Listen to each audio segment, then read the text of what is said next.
Au nom de Jésus-Christ de Nazareth, Père très saint, gloire te soit rendue pour ce moment que tu nous rends disponible.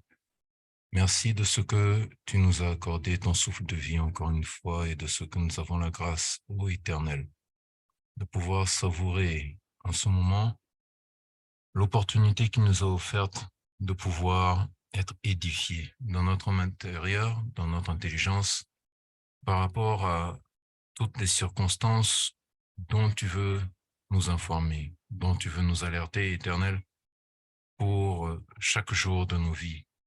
Nous te sommes reconnaissants, Père très saint, de ce que, à chaque instant, tu as pris soin de nous durant toute cette semaine passée. Dans ton amour, dans ton attention, dans ta miséricorde et dans ta souveraineté, Père, tu as pourvu à tous nos besoins. Tu nous as accordé la grâce de pouvoir voir ta main puissante en action dans nos rêves, dans chaque situation de chaque jour. Nous te sommes reconnaissants, Père, de ce que tu as toujours été présent. Ta fidélité n'a jamais failli. De ce que, Père, tu nous as donné de voir et de découvrir en chaque instant combien tu es bon, combien tu es merveilleux. Ce soir encore, après une semaine passée, Éternel, nous sommes ici présents pour abreuver notre âme de ces vérités dont nous avons besoin, dont nous ne pouvons pas nous séparer, de ces choses que nous voulons connaître pour être de plus en plus agréables, pour grandir de plus en plus en maturité, pour te connaître davantage, pour connaître ta volonté dans la profondeur de chaque secteur de notre vie, dans chaque catégorie de notre existence, afin de nous y conformer. Ô Père, merci de ce que tu ouvres nos cœurs et nos intelligences ce soir à la compréhension de tout ce que tu as infusé pour nous à ton serviteur, Père précieux de Jésus, l'enseignant du soir. Nous te rendons grâce pour toutes les familles, pour toutes tes brebis présentes ici et celles qui vont écouter plus tard. Nous te rendons grâce pour le staff du groupe Spiritualité chrétienne, pour tous les moyens que tu rends disponibles. Merci Éternel pour ton amour et tes bienfaits. Au nom de Jésus-Christ de Nazareth. Amen. Encore une fois, bonsoir et soyez les bienvenus. Le groupe Spiritualité chrétienne est un groupe qui rassemble des enseignants et des serviteurs de la parole à travers le monde, de divers horizons, et nous avons la grâce de ce que, par sa sainte volonté, l'Éternel a rendu disponible des serviteurs sur plusieurs continents, dans plusieurs pays, ce qui fait que nous sommes présents au Canada via le standard de notre plateforme qui est le +1 438 763 41 87. Aux États-Unis d'Amérique, nous sommes également présents via le pasteur Jesper qui répond au +1 954 548 44 07.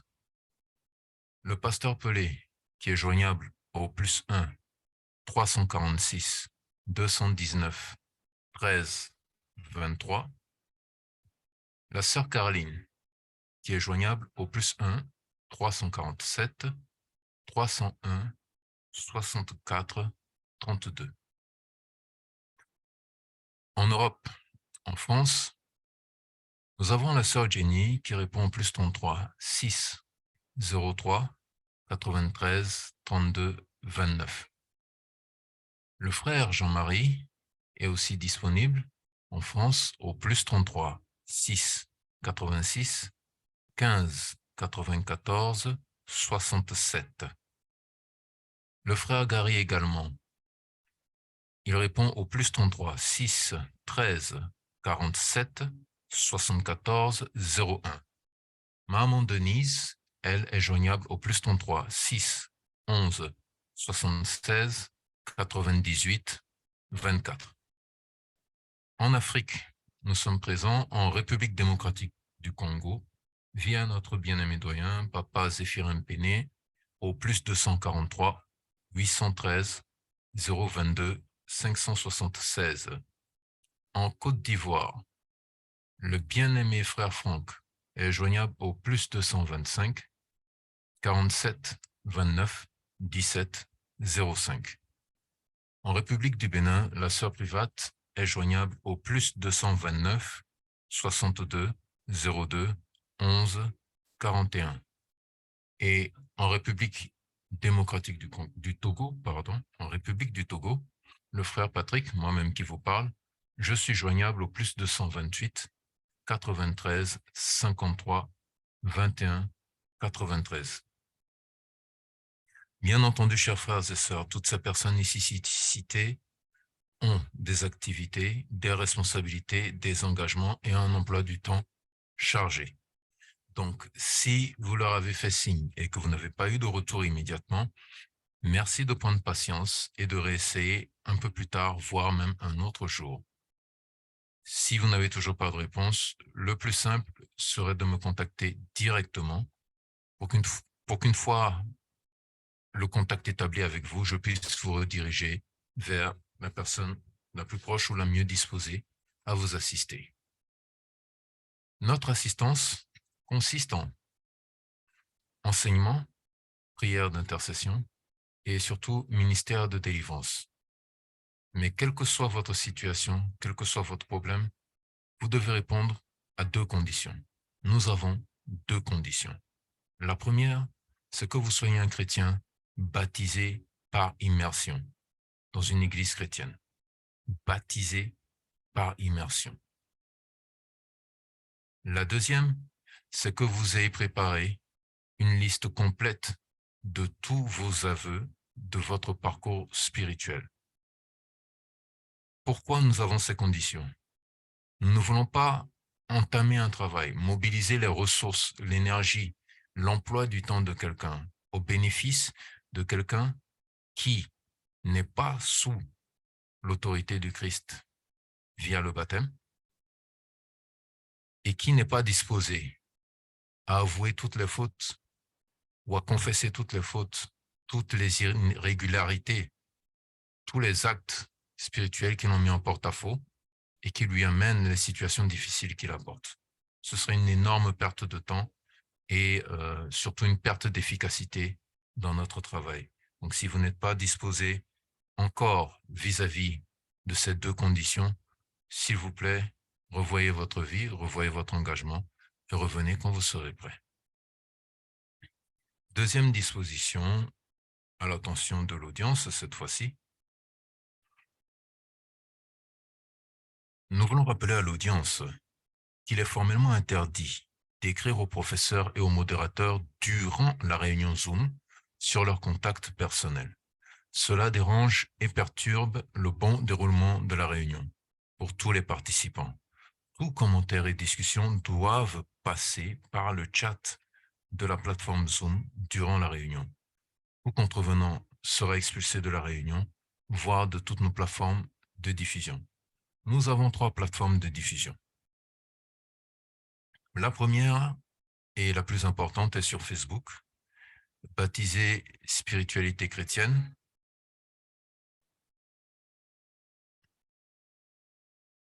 Si Facebook veut bien se charger. La première est sur Facebook.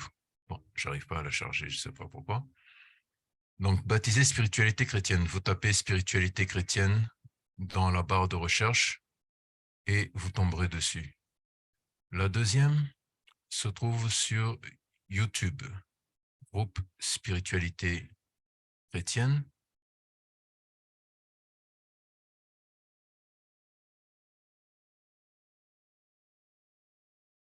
Je le fais pour tous ceux qui sont là. Quand vous tapez groupe Spiritualité chrétienne, Patricio de Jésus.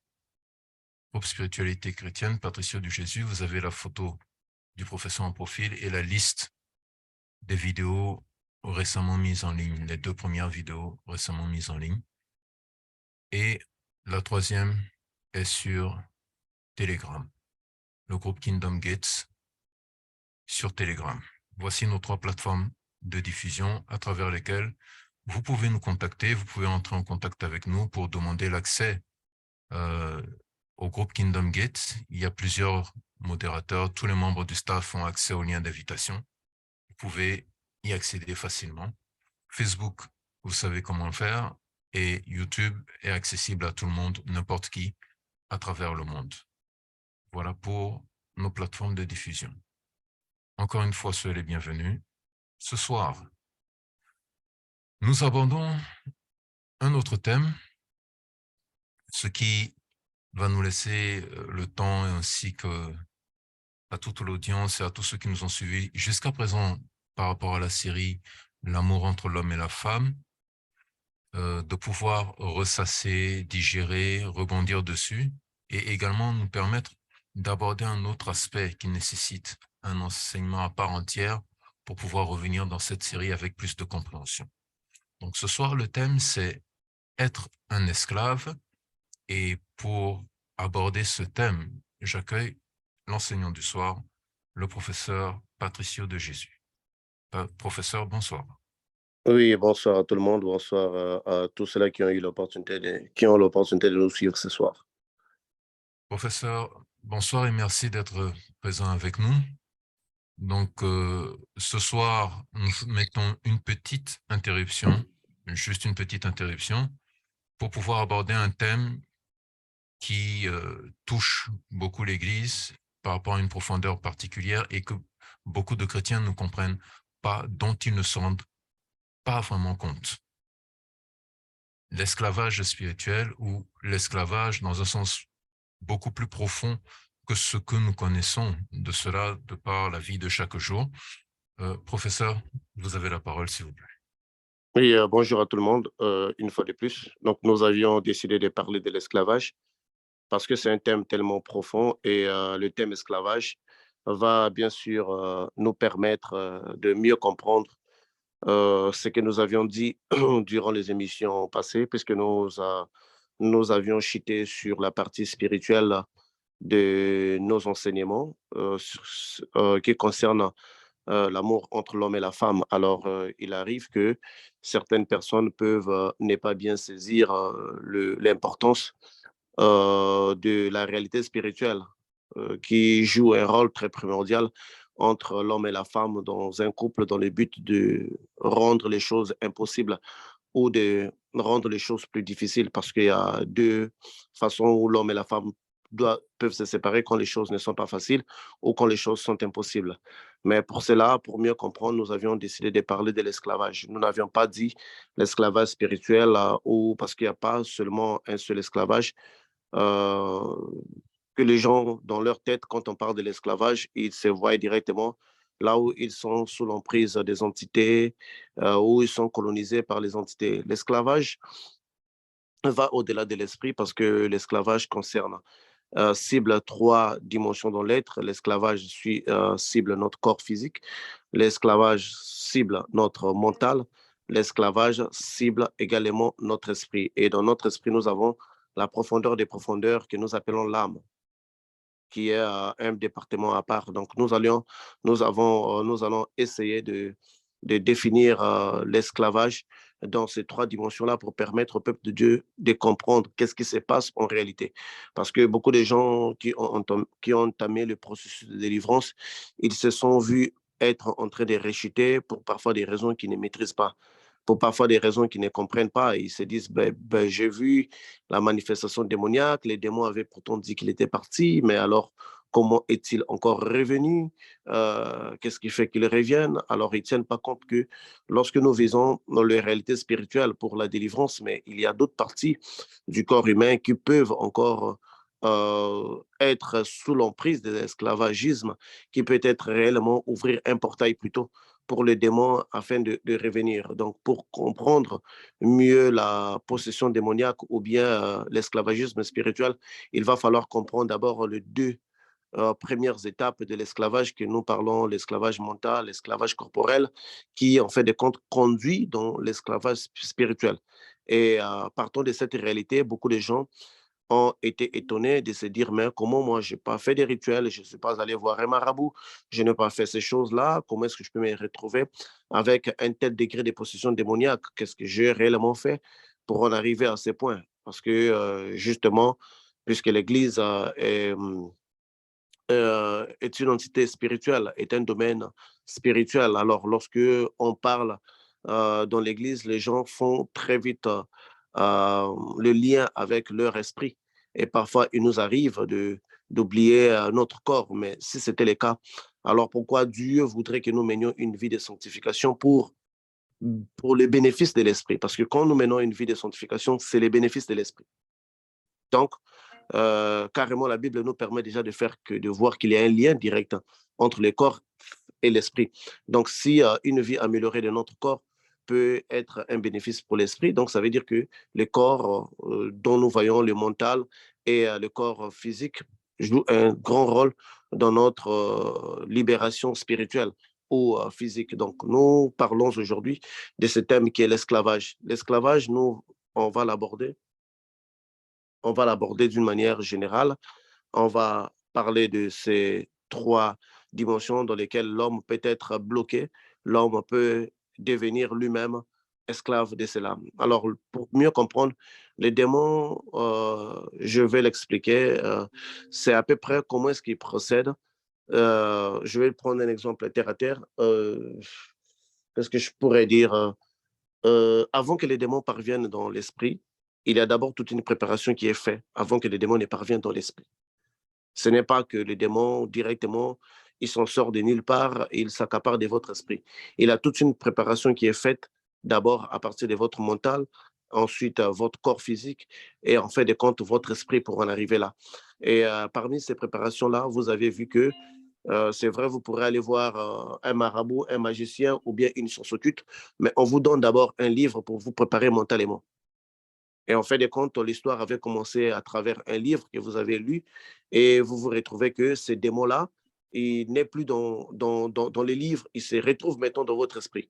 Mais au départ, c'était un contact établi entre les mentales et les livres, entre les mentales et les écrits. Donc, les écrits qui provenaient, qui étaient au départ les idées d'une autre personne ou les réalités spirituelles décrites par une autre personne. Mais en les lisant, en faisant des contacts mentaux, ces esprits ont utilisé ces portes-là pour arriver à atteindre votre esprit et s'installer dans votre esprit.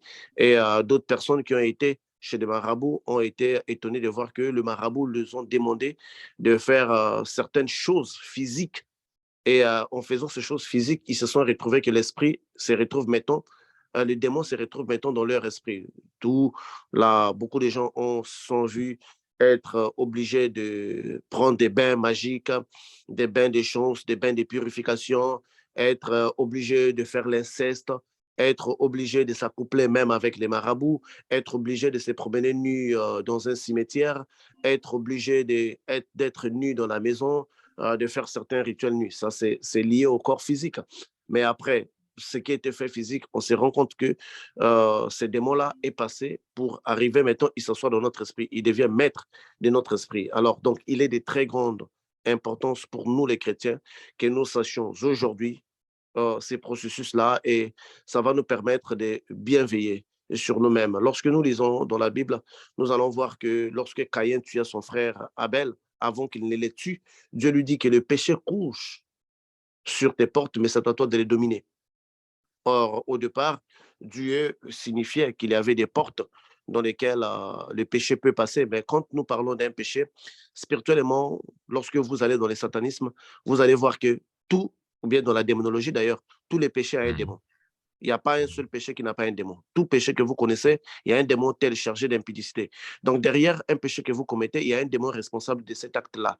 Or, en acceptant l'acte démoniaque à répétition, automatiquement, l'entité qui est derrière cet acte-là peut entrer en vous. L'objectif d'un démon, c'est à peu près, si vous me permettez, je vais dire un peu à peu près comme la sexualité. Vous voulez pénétrer une femme, vous êtes rassuré qu'elle doit être mouillée. C'est à peu près la même chose. Et une fois, c'est comme un chat.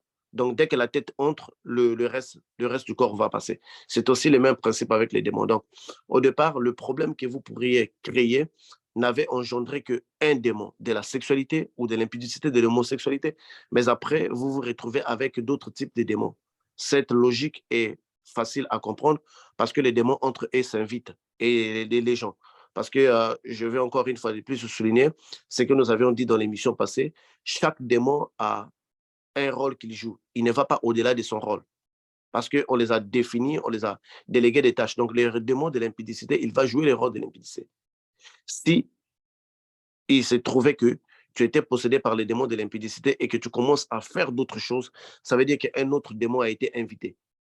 Et d'ailleurs, même pour ceux-là qui invoquent les esprits, ils ont compris qu'ils ont invoqué tel esprit pour telle chose, mais l'esprit leur dit que non, moi, je ne pourrais pas faire ça, mais je vais vous envoyer faire un autre esprit, vers un autre esprit pour avoir tel problème, telle solution. Et d'autres même ont été vus être transférés, leur cas, chez un magicien plus fort. Le premier leur dit, mais ça, ce n'est pas mon cas, je ne pourrais pas les traiter, je vais vous envoyer vers un magicien plus fort. Ça ne veut pas dire que c'est pas, c'est juste que les esprits avec lesquels ils travaillent ne s'occupent pas de ces cas. Mais sinon, tous les esprits, ce sont des esprits. Donc, chaque esprit a un domaine. Et d'ailleurs, nous pourrons même le remarquer aussi dans le monde angélique, dans le monde céleste. Nous voyons qu'il y a des anges guerriers, il y a des anges messagers. Donc, l'ange messager n'a pas la même aptitude que l'ange guerrier. La raison pour laquelle Gabriel fait retenir par des principautés des Perses, donc les esprits qui occupent l'axe céleste du Perse, parce que chaque dimension physique, nous avons des principautés. Des principautés, ce sont des esprits qui colonisent une région. Et les principautés ne se retrouvent pas dans toutes les parties. Par exemple, un démon que nous appellerons par exemple Dambala. Dambala, qui peut être un démon qui peut être en train d'agir dans un terrain donné, par exemple au Brésil, le même démon, quand vous arrivez dans un autre territoire, il va agir sous un autre nom. Ça veut dire que d'autres entités l'ont remplacé. C'est à peu près comme des territoires. Il y a des limites où la police peut aller, il y a des limites où le FBI peut aller, il y a des limites où l'armée peut aller. Donc, vous voyez, tout ce sont des organes de l'État, mais ils n'ont pas le même approfondissement d'agir. Donc, quand vous allez, par exemple, dans l'Amérique latine, vous allez entendre parler des démons Shango. Shango. Mais quand vous venez, vous commencez à descendre, le même démon, le nom peut être en train de changer. Et vous arrivez au fond de l'Afrique, vous allez voir le même démon va être appelé à partir d'une autre réalité. Par exemple, quand je parle même de Dambala, Dambala, c'est les serpents qu'on évoque dans les vaudous. Donc, quand vous allez dans des vaudous africains, vous allez voir, c'est vraiment maintenir le nom Dambala. Mais quand vous montez un peu dans les Brésil, on l'appelle Saint-Patrick. Et le même Saint-Patrick est également invoqué dans l'Église catholique. Vous voyez? Donc, un démon transcende par rapport aux réalités du terrain. Donc, et en partant de ces points-là, des gens ont vu que pendant un certain moment, parce que j'ai vu le même processus, je me dois vous l'expliquer pour qu'on puisse être sur la même page. J'ai vu beaucoup de gens dire que non, ben, quand je dors chez ma sœur, il y a moins d'oppression. Quand je vais dans une autre maison, il y a plus d'oppression démoniaque. En menant ces personnes-là à croire que là où ils se trouvent, il n'y aura pas de démons. Mais c'est juste une question de transfert de dossier. Si les démons qui vous oppressaient dans votre maison est incapable d'agir dans une autre ville que vous êtes allé, parce que là-bas, il peut y avoir d'autres principautés qui agissent dans cette ville, il va juste, ça lui donne juste du temps de transférer votre dossier à l'autre, aux autres principautés, aux autres dominations d'un territoire donné. Et cette interruption-là, c'est ce qui fait que les gens sont un peu la paix pour cela qui quittent ce qu'on appelle des maisons hantées dans cette maison. Mais si vous restez longtemps et que le démon qui était dans votre maison, qui était chargé de vous opprimer, se rend compte que vous n'allez plus revenir, il va soit vous suivre ou soit il va transférer votre dossier ailleurs. C'est le même cas aussi avec un sorcier volant. Un sorcier volant qui quitte l'Afrique, quand il arrive en Europe, ce n'est pas le même jour qu'il vole. Il doit être approuvé dans les cercles qui sont dans son pays. Donc, ça lui prend quelques temps de repos jusqu'à ce qu'il va être approuvé dans les cercles, dans les pays dans lesquels, parce qu'il y a également des frontières dans les spirituels, il y a également des territoires qui ne peuvent pas être affranchis par d'autres esprits. Donc, ça, c'était juste une parenthèse pour ouvrir. Donc, pour comprendre l'esclavage, aujourd'hui, beaucoup de chrétiens sont frustrés dans l'idée de voir que leur combat semble aller au-delà de l'esprit. Parce que quand ils combattent même dans la prière, ils se rendent compte qu'il y a des rechutes. Mais comment est-ce que cela est possible? Voilà pourquoi aujourd'hui, maintenant là, que nous sommes en train de parler de l'esclavagisme, donc de l'esclavage spirituel, physique et mental. L'esclavage, en réalité, commence lorsque nous commençons à nous écarter des principes divins. Lorsque nous commençons à nous écarter de Dieu, il est né de nous les habitudes qui sont en réalité une répétition. Parce que les démons, je pense que tout le monde ici, vous l'avez déjà constaté, avec les esprits, il faut insister. Même avec Dieu. Il y a des prières que vous devrez faire 4, 5 fois, 6 fois pour avoir des résultats. Donc, il se peut que ça se fait le même jour, mais dans la logique normale que nous avons avec des esprits, c'est l'insistance. Vous devrez prier tous les jours, vous devrez insister de prier tous les jours pour maintenir quelque chose au même niveau. Donc, votre protection, votre barrière, votre stabilité spirituelle, vous devrez toujours chercher. Donc, avec les esprits, on cherche toujours à les garder. C'est vrai que l'homme est toujours attiré par l'idée de vouloir appartenir à quelque chose de plus grand que lui. Mais très souvent, cet homme finit de trouver quelque chose de plus petit que nous appelons les diables, mais qui les détruit grandement. Donc, ça arrive très souvent. Alors, lorsque la personne, l'être humain, s'écarte déjà de ce que nous appelons les principes divins, automatiquement, il y a de nouvelles habitudes qui naissent en lui. Ces habitudes-là qui naissent deviennent comme un style de vie. Et lorsque un style de vie arrive dans la psychologie de l'homme, il accepte tout ce qui va avec ce style de vie-là. Je vais vous donner un exemple. Si aujourd'hui, vous acceptez d'être l'ami, par exemple, d'un gay, demain, vous allez accepter son style de vie parce que vous avez accepté d'être son ami. Donc, demain, ça ne vous serait plus étonnant qu'il vous parle de son petit copain qui est aussi un homme comme lui, parce que vous avez accepté son style de vie. Et plus que vous allez commencer à insister, le mental humain, ou bien l'être à l'intérieur de lui, est fait pour normaliser toutes choses dans lesquelles il cohabite tous les jours. Je vais encore donner un exemple. Si on sortait, mettons, dans la rue, on s'est retrouvé qu'il y a des gens à quatre pattes. Notre première impression, on va prendre les caméras, on va les filmer. Ça serait étonnant, on va les balancer dans les réseaux sociaux. Mais si nous commençons à cohabiter avec ces gens-là tous les jours, nous finissons par les accepter dans notre conscience. Donc, ces principes vont aussi de pair avec les démons. Donc, quand on va se voir ces gens-là, on ne va plus les filmer, on ne va plus les mettre dans les réseaux sociaux, on va dire que c'est normal. Puisque lorsque l'homme normalise une situation qui est mauvaise, c'est en ces moments-là que le démon aussi devient un dans sa vie. Puisque les démons, son objectif premier, c'est de ne pas de se démarquer dans votre vie où vous devrez constater qu'un démon est dans ma vie. Le démon, son objectif premier, c'est de se référer à vous-même. Lorsque vous voyez votre démon, vous dites que c'est moi. Oh, moi, je suis vraiment, je suis vraiment très violent. Mais en réalité, ce n'était pas vous. En réalité, c'est quelque chose que vous avez commencé à adopter et les démons de la violence est passé par là et vous commencez à vous référer maintenant à cette chose. Et cette chose devient un avec vous parce que l'objectif spirituel, c'est d'emmener l'être humain à faire un avec Dieu, que ça puisse être avec l'éternel. D'ailleurs, je suis dit que moi et les pères, nous sommes un, vous et moi, vous êtes un, donc nous avec Dieu, nous sommes un. Donc l'objectif spirituel, c'est de rendre un l'homme avec les esprits. Et on peut voir cette théorie même dans les mariages où on prend l'homme et la femme, ils deviennent un. Donc les mondes spirituels agissent avec les mondes physiques dans l'objectif de devenir un. Et tous les démons agissent comme ça. Parce que lorsqu'on devient même un avec Dieu ou avec le Saint-Esprit, parfois on ne sait plus quand est-ce que nous-mêmes nous parlons, quand est-ce que le Saint-Esprit parle.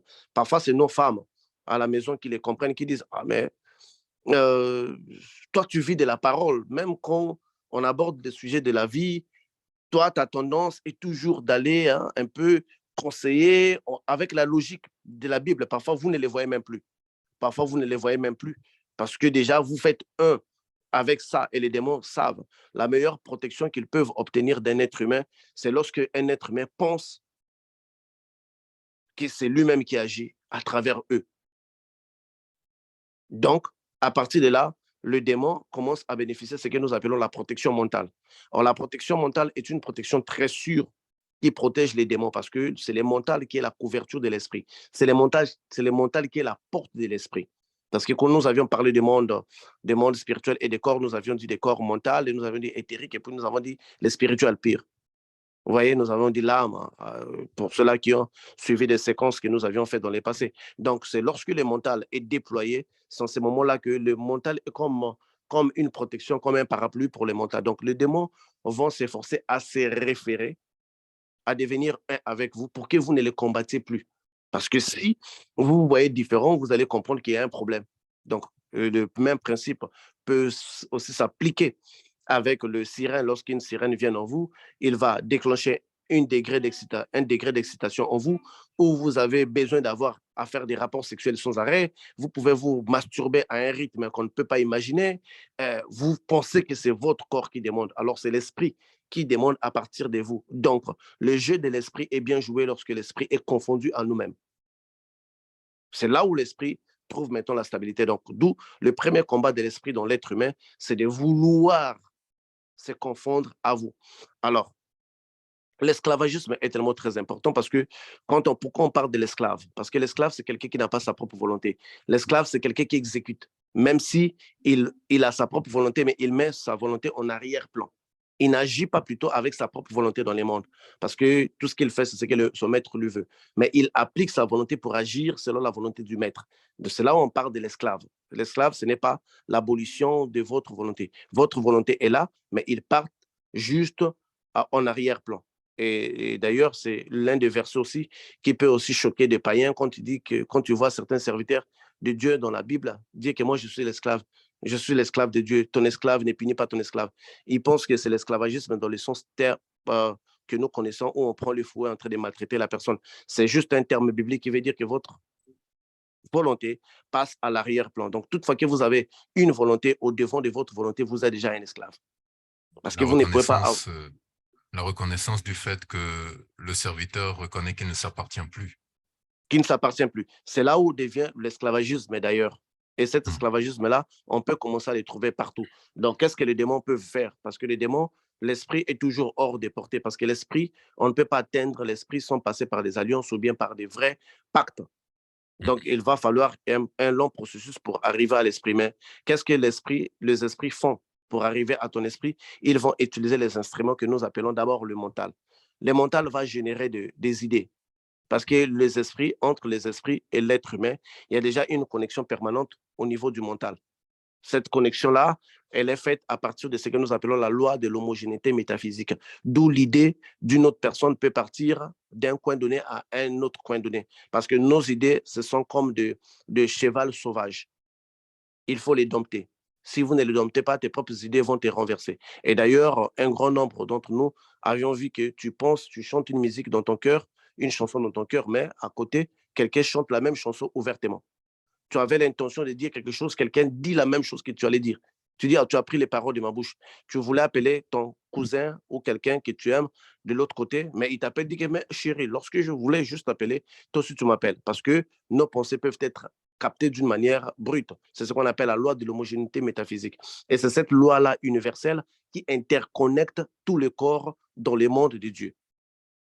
Et à partir de cette loi-là que nous sommes tous connectés. Et comme je dis encore, on sait toujours, parce qu'avec les temps que nous allons voir des gens qui vont lire vos pensées. Ne vous étonnez pas, c'est tout à fait normal parce que votre pensée est une entité, c'est comme un cheval sauvage, et une autre personne peut le dompter. Jésus l'avait fait à l'époque, il lisait la pensée des gens, parce que nous avons la pensée de la tête et nous avons la pensée du cœur. Il faut faire très, très attention avec ces deux nuances-là. La pensée du cœur, seul Dieu peut les lire. La pensée mentale, les démons peuvent les lire parce que les démons, le mental, c'est comme chuchoter à basse voix dans ta tête. La pensée du cœur. C'est comme une radio dont on a diminué le volume. Oui, c'est ça, la pensée. On a la pensée du cœur qui ne peut être cernée que par Dieu ou bien par l'entité qui devient le maître de votre cœur. Mais la pensée mentale, qui sont en forme des idées. Parce que lorsque nous pénétrons dans la tête d'une personne, on a trois formes de pensée. On a la pensée qui est en forme des mots. On a la pensée qui est en forme d'image. On a la pensée qui est en forme d'intuition. Et les deux, vous pourrez les remarquer. Quand vous priez, par exemple, au fond de votre cœur, il y a une voix qui parle et parfois, vous pouvez avoir même des images qui vous défient, les images même d'une femme nue, d'un film. Mais entre-temps, il y a encore une autre intuition qui est en train de vous observer, qui ne se laisse pas balader par ces deux premières dimensions-là. C'est qui est au fond là. C'est ça l'âme. Qui est comme le maître, qui n'émet pas de son, qui n'émet pas d'image, mais qui est là. Ok. Qui est Ok. là. Et donc, il y a trois formes de pensée. Donc, l'âme, là, le profond, là, c'est dans le cœur. C'est celui-là qu'on doit réveiller. Mais la forme d'image, c'est cette pensée-là qui est trafiquée par les diables pour t'envoyer des images. Tu peux être en train de prier, pas on t'envoie l'image d'une femme nue, excitation dans l'église, les pantalons du frère a remarqué. Tu peux être en train de parler à Dieu, mais entre-temps, dans ta tête, les mots vont ailleurs. Parce que ces degrés-là nécessitent, quand je vais arriver dans l'étape de l'esclavage spirituel, là, je vais vraiment décortiquer. Entre-temps, là, c'est juste une parenthèse que j'ouvre. Donc, à partir du point que l'homme a un contact extérieur avec une chose qui serait un péché, et l'homme apprend à le refaire, à le refaire, à le refaire, à le refaire, automatiquement, les démons derrière cette chose-là. Je vais donner un exemple. L'homme se met, par exemple, à regarder, par exemple, les pornos avec ses yeux. Mhm. Il regarde les pornos avec ses yeux. Il tombe par hasard parce que tous, là, nous tous, on est tombés pour la première fois dans ces choses-là. Nous Mhm. étions tombés sans avoir des idées avec ça. On a regardé ça, on l'a regardé pour la deuxième fois, on l'a regardé pour la troisième fois. Automatiquement, l'habitude, comme je vous ai dit au départ, les Mhm. esprits, Mhm. rarement, ils les ajustent d'un seul coup. Ils ont besoin Mhm. que vous insistez, vous insistez, vous insistez, vous insistez, parce qu'il faut créer la fréquence. Parce que chaque chose que vous voulez paramétrer du monde physique, du monde spirituel au monde physique, doit être accompagné par les fréquences. Si vous voulez bien, les fréquences, c'est comme des réseaux. Nous avons les réseaux 4G, nous avons les réseaux 5G, nous avons les réseaux 2G, 2G, nous avons les réseaux 3G. Et quand vous communiquez, vous allez voir qu'il y a une telle donnée plutôt, qui ne peut pas être téléchargée avec 2G. Il faut vraiment avoir, et même des fichiers lourds, on est obligé de passer par les Wi-Fi, par les Wi-Fi. Donc, il y a des choses aussi que vous demandez envers Dieu. Il va falloir qu'il y ait une fréquence. Donc, si vous voulez bien terre à terre, un réseau compatible qui vous permet d'emmener la chose là vers vous. C'est ce que Jésus va appeler la foi. Mhm. Ta foi t'a sauvé. Ta foi est grande. Si tu as une foi un peu plus grande comme la graine de moutarde, ça veut dire que tes miracles aussi grandissent. Parce qu'en fait, le miracle sont un domaine qui est compatible à tout le monde. Mais seulement que notre capacité à nous, ou bien notre réseau cérébral, donc quand on parle de réseau cérébral, c'est la capacité d'acceptation. Parce que la foi n'est rien d'autre que la capacité d'acceptation sans remettre en doute la chose. C'est ça qu'on appelle la foi. Je dis que telle chose va se faire, je l'accepte sans remettre en cause. Quand je parle de remettre en cause la chose, sans questionner. Parce que dès qu'on questionne, la foi n'est plus là. Puisque la foi, elle va de pair avec elle va de pair avec le non-questionnement. Donc, pour celui qui a pu bloquer les questionnements dans sa tête, il a automatiquement la foi. Voilà pourquoi Jésus dit que le royaume des cieux appartient à ceux qui se ressemblent aux petits-enfants. Les petits-enfants ne se questionnent peu, n'est-ce pas? Donc, il peut dire Mhm. son père va dire que je vais t'emmener l'avion. Tu ne verras pas l'enfant s'asseoir, faire des calculs exacts combien son père gagne et combien il va acheter l'avion pour lui. Mhm. Donc, mais un adulte va s'asseoir, va questionner, il va essayer de trouver la logique. Donc, toutefois qu'on veut Mhm. trouver la logique derrière une action, c'est l'amoindrissement ou bien même la mort de la foi. Parce qu'en fait, la foi dans les domaines spirituels, ce n'est pas un domaine de compréhension. Donc, si on veut se détacher du physique pour aller dans les spirituels, on doit lâcher notre compréhension. Voilà pourquoi vous verrez un petit sorcier qui montre un bâton, il dit que ça, c'est mon avion. Mhm. Mais si on vient dans les mentales, on t'explique un bâton, c'est l'avion, c'est du n'importe quoi au carré. Mais logiquement, dans l'esprit, parce que notre mental meurt et nous sommes obligés d'accepter ces choses-là. Et une fois que notre mental meurt, nous ne questionnons plus. Voilà pourquoi dans l'esprit, tout semble être possible. Parce qu'on ne questionne pas, vous êtes dans un rêve, un chien vous parle, vous les répondez, vous ne vous questionnez pas. Vous êtes dans un rêve, vous voyez une femme qui vous débarque nue, un homme qui vous débarque nu, vous ne vous questionnez pas comment est-ce que je l'ai connu, pourquoi est-ce qu'on doit avoir le rapport sexuel avec lui, juste vous vous lancez. Mhm. Parce qu'il n'y a pas ce questionnement si vous l'avez compris dans les rêves. C'est peu de cas dans les rêves que vous vous posiez des questions. Vous voyez plutôt la chaîne des événements en train de se faire. Donc, l'esclavage, une fois que la personne va commencer à répéter une chose, à répéter une chose, à répéter une chose, automatiquement, son corps, le mental, une section de ton mental va prendre cette chose.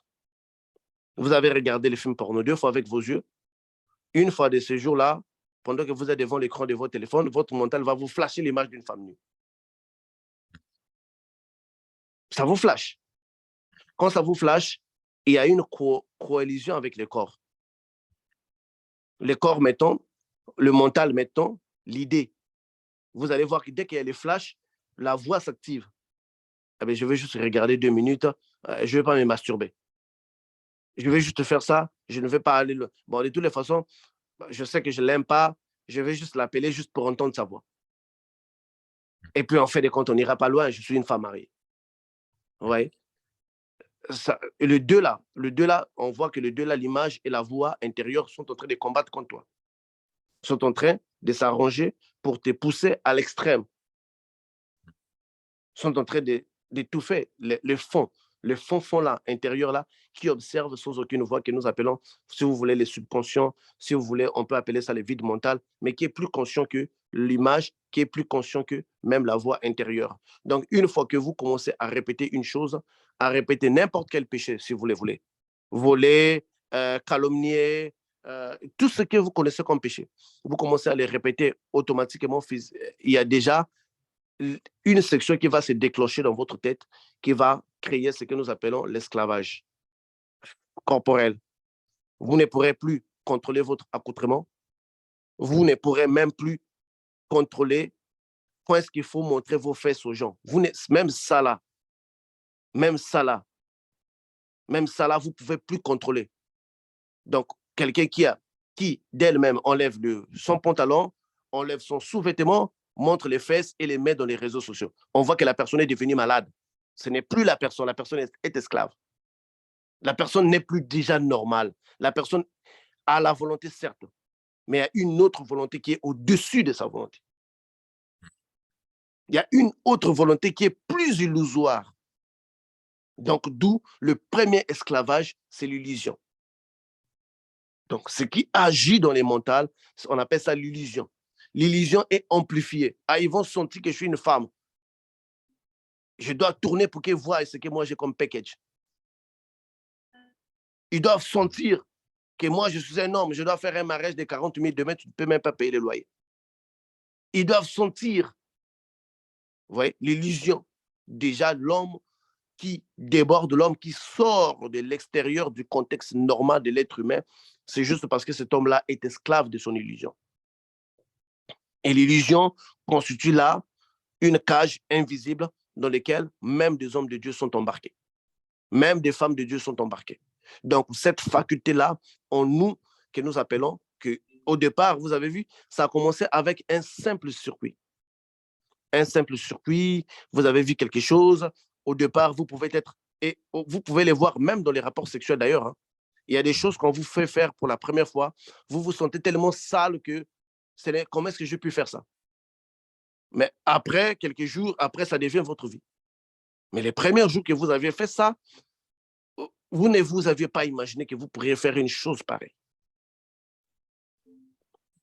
Mais après, votre intérieur l'a normalisé. Parce que je vous ai dit que l'habitude crée la normalité. Les démons agissent dans la normalité. Voilà pourquoi un démon peut rester 1000 ans dans ton corps, il ne va pas bouger un verre dans la nuit. Parce que s'il bouge un verre, tu commences à remarquer des choses bizarres, tu vas commencer à te réveiller. S'il commence à bouger de verre ou bien des choses la nuit, parce qu'il est juste révolté. Il est juste révolté, il est soit mal nourri ou ses portails sont en train de se refermer, il veut vous pousser. Il va faire des dégâts dans la maison, vous aurez peur. Demain, vous allez appeler un marabout qui va vous dire de faire des choses pour votre protection. Sa porte est encore grandement plus ouverte. Et là, il se calme parce qu'il peut agir. C'est comme un peu de l'air. Donc, l'esclavagisme premier que nous devrions veiller sur nous-mêmes, c'est l'illusion. Parce qu'à partir de l'illusion, il y a un démon qui s'installe. Et à partir de ce démon-là, il y a un péché. Et ces démons-là, ce sont eux qui ouvrent les portes derrière d'autres esprits. Derrière d'autres esprits. On prie bien, bel et bien pour toi, pour ta délivrance. Oui, on s'attaque à un problème spirituel qui est en toi. Mais du simple fait que tu ouvres une porte pour la masturbation, le porno, tu es dans les rapports sexuels anaux, tu es dans les fellations, et que tu ne peux pas, parce que dès que tu ne peux plus quitter une chose, même quand tu décides, tu es déjà esclave de cette chose. Tu es déjà esclave de cette chose. Tu jures de ne pas te masturber, mais tu tombes dans la masturbation. Tu jures de ne pas faire ça, mais tu tombes. Mais parce que déjà, cette porte qui constitue une faiblesse dans ta vie, c'est celle-là qui est la porte par laquelle tous les démons passent pour causer des rechutes dans ta vie. Pour causer les rechutes dans ta vie. La vie, c'est comme une pirogue. La vie d'un être humain, c'est comme une pirogue. Si vous êtes un pirogue, comment ça s'appelle les pirogues, hein, la pirogue? Une pirogue, oui. Une pirogue. Si une pirogue est remplie d'eau, si vous dégagez de l'eau, même s'il y a un petit trou en bas, vous allez voir que le même quantité d'eau que vous avez évacuée va se retrouver, n'est-ce pas? C'est le même principe. Peu importe la façon dont l'eau était entrée, si l'eau était entrée par la pluie ou bien une vague a transporté une grande quantité d'eau dans votre pirogue, mais sachez-le que puisqu'il y a un trou, la même quantité que vous aurez évacuée avec un certain temps, c'est juste une question de temps. Puisque c'est un trou, ça ne va pas se remplir de la même vitesse que vous l'avez eu. Mais puisque le trou est là, les démons vont commencer à revenir petit à petit, jusqu'encore à remplir votre vie et à revenir. Et tellement qu'un démon est toujours anxieux d'avoir perdu sa place dans votre corps et le même démon que vous avez chassé est parti. Donc, très souvent, le travail spirituel qui est fait par des hommes de Dieu n'est pas impuissant, mais l'homme dans lui-même, il ne prend pas les soins de fermer ces portes-là. Parce que pourquoi j'en parle aujourd'hui? J'ai vu des couples qui avaient des problèmes spirituels que nous avions mentionnés, qui se sont déclenchés dans des prières avec les pasteurs pour qu'on prie contre eux. Mais si vous voyez leur sexualité, vous allez vous demander, mais dans un tel lit, comment est-ce que Dieu peut être dans un tel lit? On demande l'intervention de tout le monde, c'est comme des mercenaires, il y a des plastiques qui viennent, il y a des films porno qui accompagnent, donc ils sont bien appuyés. Donc, ils ont vraiment l'appui aérien, l'appui souterrain, ils sont vraiment bien appuyés, comme l'armée de terre, quoi. Ils ont des obus, donc il y a toujours quelque chose là. Ils sont bien blindés. Ils ont tout ce qu'il faut là. Alors, même si on a chassé un démon qui provenait des alliances données, c'est vrai, ce démon-là va partir. Mais s'il y avait l'infiltration d'un autre démon, pourquoi pas ces démons-là inviteraient leurs frères à revenir? Parce que les démons ne sont pas des énergies, ce sont des êtres conscients. Nous, on parle avec des démons dans les délivrances. Ce sont des gens qui réfléchissent comme nous. Ils ont la haine.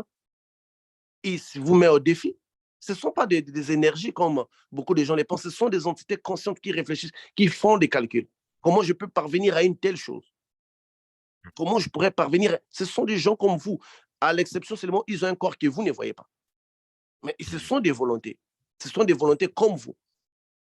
Ce sont des volontés comme vous. Donc, ne les sous-estimez pas. Donc, ils vont travailler de sorte à ramener celui qui avait perdu sa place en vous. Donc, les couples vont nous contacter pour des travaux spirituels à cause des rituels qu'ils avaient faits. Mais nous aussi, on va leur demander en contrepartie de faire aussi un effort de mener une vie de sanctification. Personne n'a la capacité de dompter sa langue. Personne n'a la capacité de dompter à 100% ses pensées. Il y a toujours l'infiltration des mauvaises pensées qui peuvent passer dans ta tête. Mais la capacité de bloquer ces pensées-là va empêcher le processus de la continuité. Parce que quand vous acceptez une mauvaise pensée, la mauvaise pensée grandit tellement très vite que vous ne pourrez pas imaginer. Tellement très vite. Ici, dans des pays développés, quand je vois des crimes qui sont commis par des jeunes garçons, par exemple, là, il y a un procès à une mère qui avait tué sa fille, qui vient d'être condamnée, je pense, à perpétuité. Et j'ai entendu ce qu'elle a dit. Elle a dit qu'il y a une voix qui me disait de la tuer. Au départ, j'avais résisté à cette voix. Mais après, cette voix-là devenait plus forte que moi. Et quand je me suis acharné à donner le coup de couteau à ma fille, cette voix-là me disait, plonge le couteau, tu la délivres, tu la délivres, tu la libères. Chaque coup de couteau, c'est sa délivrance. Tu la libères. Pour elle, elle voyait qu'en mettant le couteau, elle était en train de libérer sa fille. Et sa fille pleurait et disait, maman, maman, s'il te plaît, maman, maman, ne me tue pas. Vous voyez? Donc, la voix a pris le dessus dans l'esclavage spirituel, l'esclavage plutôt corporel. C'est lorsque nous n'avons plus la capacité de contrôler notre corps. C'est lorsque notre corps est dépendant des choses qui ne sont pas saines. C'est vrai, nous sommes dans la spiritualité, mais l'esprit, on se retrouve avec un esprit dans un jugement et on les juge pour les actes du corps. Je ne sais pas si vous l'avez déjà compris. L'esprit, ton esprit se trouve dans les jugements de Dieu, mais on les juge pour les actes du corps. On les juge pour les actes du corps, oui. Pour les actes du corps, on ne les juge pas pour les actes de l'esprit. Pas Donc, vous pour devrez maintenant... l'influence, pas Non, pour non, l'illusion, pour quoi que ce rien. soit, Pas mais pour les actes rien. posés dans le Pas physique. pour rien. C'est pour les actes corporels que l'esprit se retrouve en prison, que l'esprit se retrouve en enfer. Donc, on ne peut pas vouloir faire un travail dans l'esprit en sous-estimant le corps. Parce que c'est lui-là les portails qu'il faut pour l'esprit. Mettons, une fois que vous avez fait des choses avec votre corps, vous êtes déjà esclave. L'esclavagisme, ce n'est pas seulement agir avec les corps, mais si vous êtes incapable même de dire ce que votre corps a fait, vous êtes esclave des secrets. Or, tout ce qui est esclave, tout ce qui est esclavagisme dans les mondes spirituels, de chaque chose donnée, il y a un esprit derrière ça. Dans la sorcellerie, tout le monde le sait qu'il y a un esprit qui endurcit les cœurs. Et d'ailleurs, les témoignages de petits enfants sorciers là, on avait dit là, qu'on avait posé là, il dit que quand tu mets les bandanas, leur cœur devient dur. Il devient en colère. Nous, physiquement, on voyait juste des Tupac en train de mettre des bananas, des gangsters dans des ghettos, dans des guerres aux États-Unis avec des bananas. Or, leur colère vient à partir de cet acte-là. Qui savait que derrière les bananas, il y avait la colère? C'était l'esprit, ça représentait l'esprit de colère. Je l'ai appris par un petit sorcier. Et je fais un lien quand je vois des gens qui mettent des bananas, comment ils sont en colère. Toutefois que je vois un noir américain dans leur cabriolet décapotable là, avec les bananas, de la musique haute là, dès qu'il a les bananas, tu sens un feeling qui est différent là. C'est comme s'il est déjà dans un autre monde là. Donc, vous voyez qu'il y a des petites choses qui peuvent être là un portail. Donc, le simple fait que quelqu'un, déjà, obéit à un esprit plus que lui-même, cette personne est esclave. Et on voit des gens, il y a des gens qui ne peuvent même pas cracher une seule vérité de sa vie parce que à l'intérieur de lui ou d'elle, un esprit lui dit, écoute, tu es une mère à ton âge, tu vas dire ça. Tu es un papa à ton âge, tu vas dire ça. Ce sont des jeunes garçons, mais voyons, ils ne peuvent pas savoir ça. Cette volonté devient plus forte que la tienne à tel point que tu ne peux même pas cracher les morceaux. On devient esclave. On devient esclave. On veut combattre l'esprit qui, lui, par rapport à toutes ces représentations qu'on voit, l'esprit est victime du physique et du mental. Donc, au départ, on voit qu'on vient dans les mondes avec un esprit qui est neutre. Le charge que l'esprit accumule dépend de ce que le mental et le corps lui a chargé. Même, nous voyons avec la viande de la sorcellerie, qui dans la sorcellerie, elle est mangée par la bouche humaine, mais c'est l'esprit qui se retrouve dans la sorcellerie. Mais c'était passé par la bouche humaine, par les corps. Donc, le corps est un grand portail pour atteindre l'esprit. Donc, toute habitude mauvaise qui ne peut être lâchée constitue là un démon. Quand tu vois un démon qui résiste dans ta vie, à partir d'une délivrance, regarde, est-ce que tu n'as pas une vice, tu n'as pas des habitudes que toi, tu n'arrives pas à lâcher qui sont plus forts que toi. Je pense au lieu d'emmener les pasteurs à s'acharner sur les démons qui sont en toi, c'est mieux de demander au pasteur, écoute, moi j'ai ça. Est-ce que vous ne pourrez pas m'aider à attaquer cet esprit ici-là? Parce que si lui n'est pas, je pense que quand vous allez attaquer la matrice, il ne va plus revenir. C'est comme vouloir stopper la diarrhée sans stopper le sida. Mais la diarrhée, là, parce qu'il y a le sida, il y a le VIH qui est là. Donc, l'esprit se retrouve dans cette situation où il se trouve, où il est, où on ne peut pas comprendre comment est-ce que l'esprit d'une personne peut se retrouver dans un tel esclavagisme. C'est parce que quelque part, il y a une porte, il y a une porte que toi tu minimises. Il y a une porte que toi tu minimises qui est là à côté. Est-ce que tu t'es déjà, toi, regardé de vouloir traiter d'abord de ces problèmes-là? Et d'ailleurs, tout le monde qui vont tout le monde qui va dans la voie de sanctification, il se rend compte qu'il a des mauvaises habitudes. Quand ça tombe, c'est comme si beaucoup d'autres habitudes sont tombées, même que lui-même ne remarquait pas. Oui. Depuis que j'ai arrêté d'aller dans des boîtes de nuit, c'est comme si je ne m'intéresse plus à des boissons. C'est comme si je ne cours plus vraiment derrière les jupons. Hein. Mhm. Il y a beaucoup de choses qui sont tombées à partir d'une seule porte. Et on se rend compte qu'un petit quelque chose pouvait influencer toute notre vie. Toute notre vie. Tu demandes à un pasteur de t'aider dans la prière, de te délivrer. Mais regarde ce que toi, tu demandes la nuit. Regarde ce que toi, tu demandes. Tu ne peux même plus t'en passer. Tu ne peux même plus t'en passer de toutes ces choses-là. Tu ne peux même plus t'en passer de toutes ces choses-là. Nous ouvrons des portes qui affectent notre esprit. Donc, l'esclavagisme corporel renforce l'esclavagisme spirituel. Donc, votre problème peut, l'esprit qui vous tient aujourd'hui, qui tient votre esprit prisonnier aujourd'hui, est passé par votre corps. Il peut passer soit par les lavages, il peut passer soit par les rituels, il peut passer soit par les portails mentaux que nous appelons la lecture à travers les yeux ou à travers l'écoute. C'est lui qui tient votre corps, votre esprit. Alors, sans passer par ce que nous appelons dénoncer ces portails-là, on ne va pas faire un travail.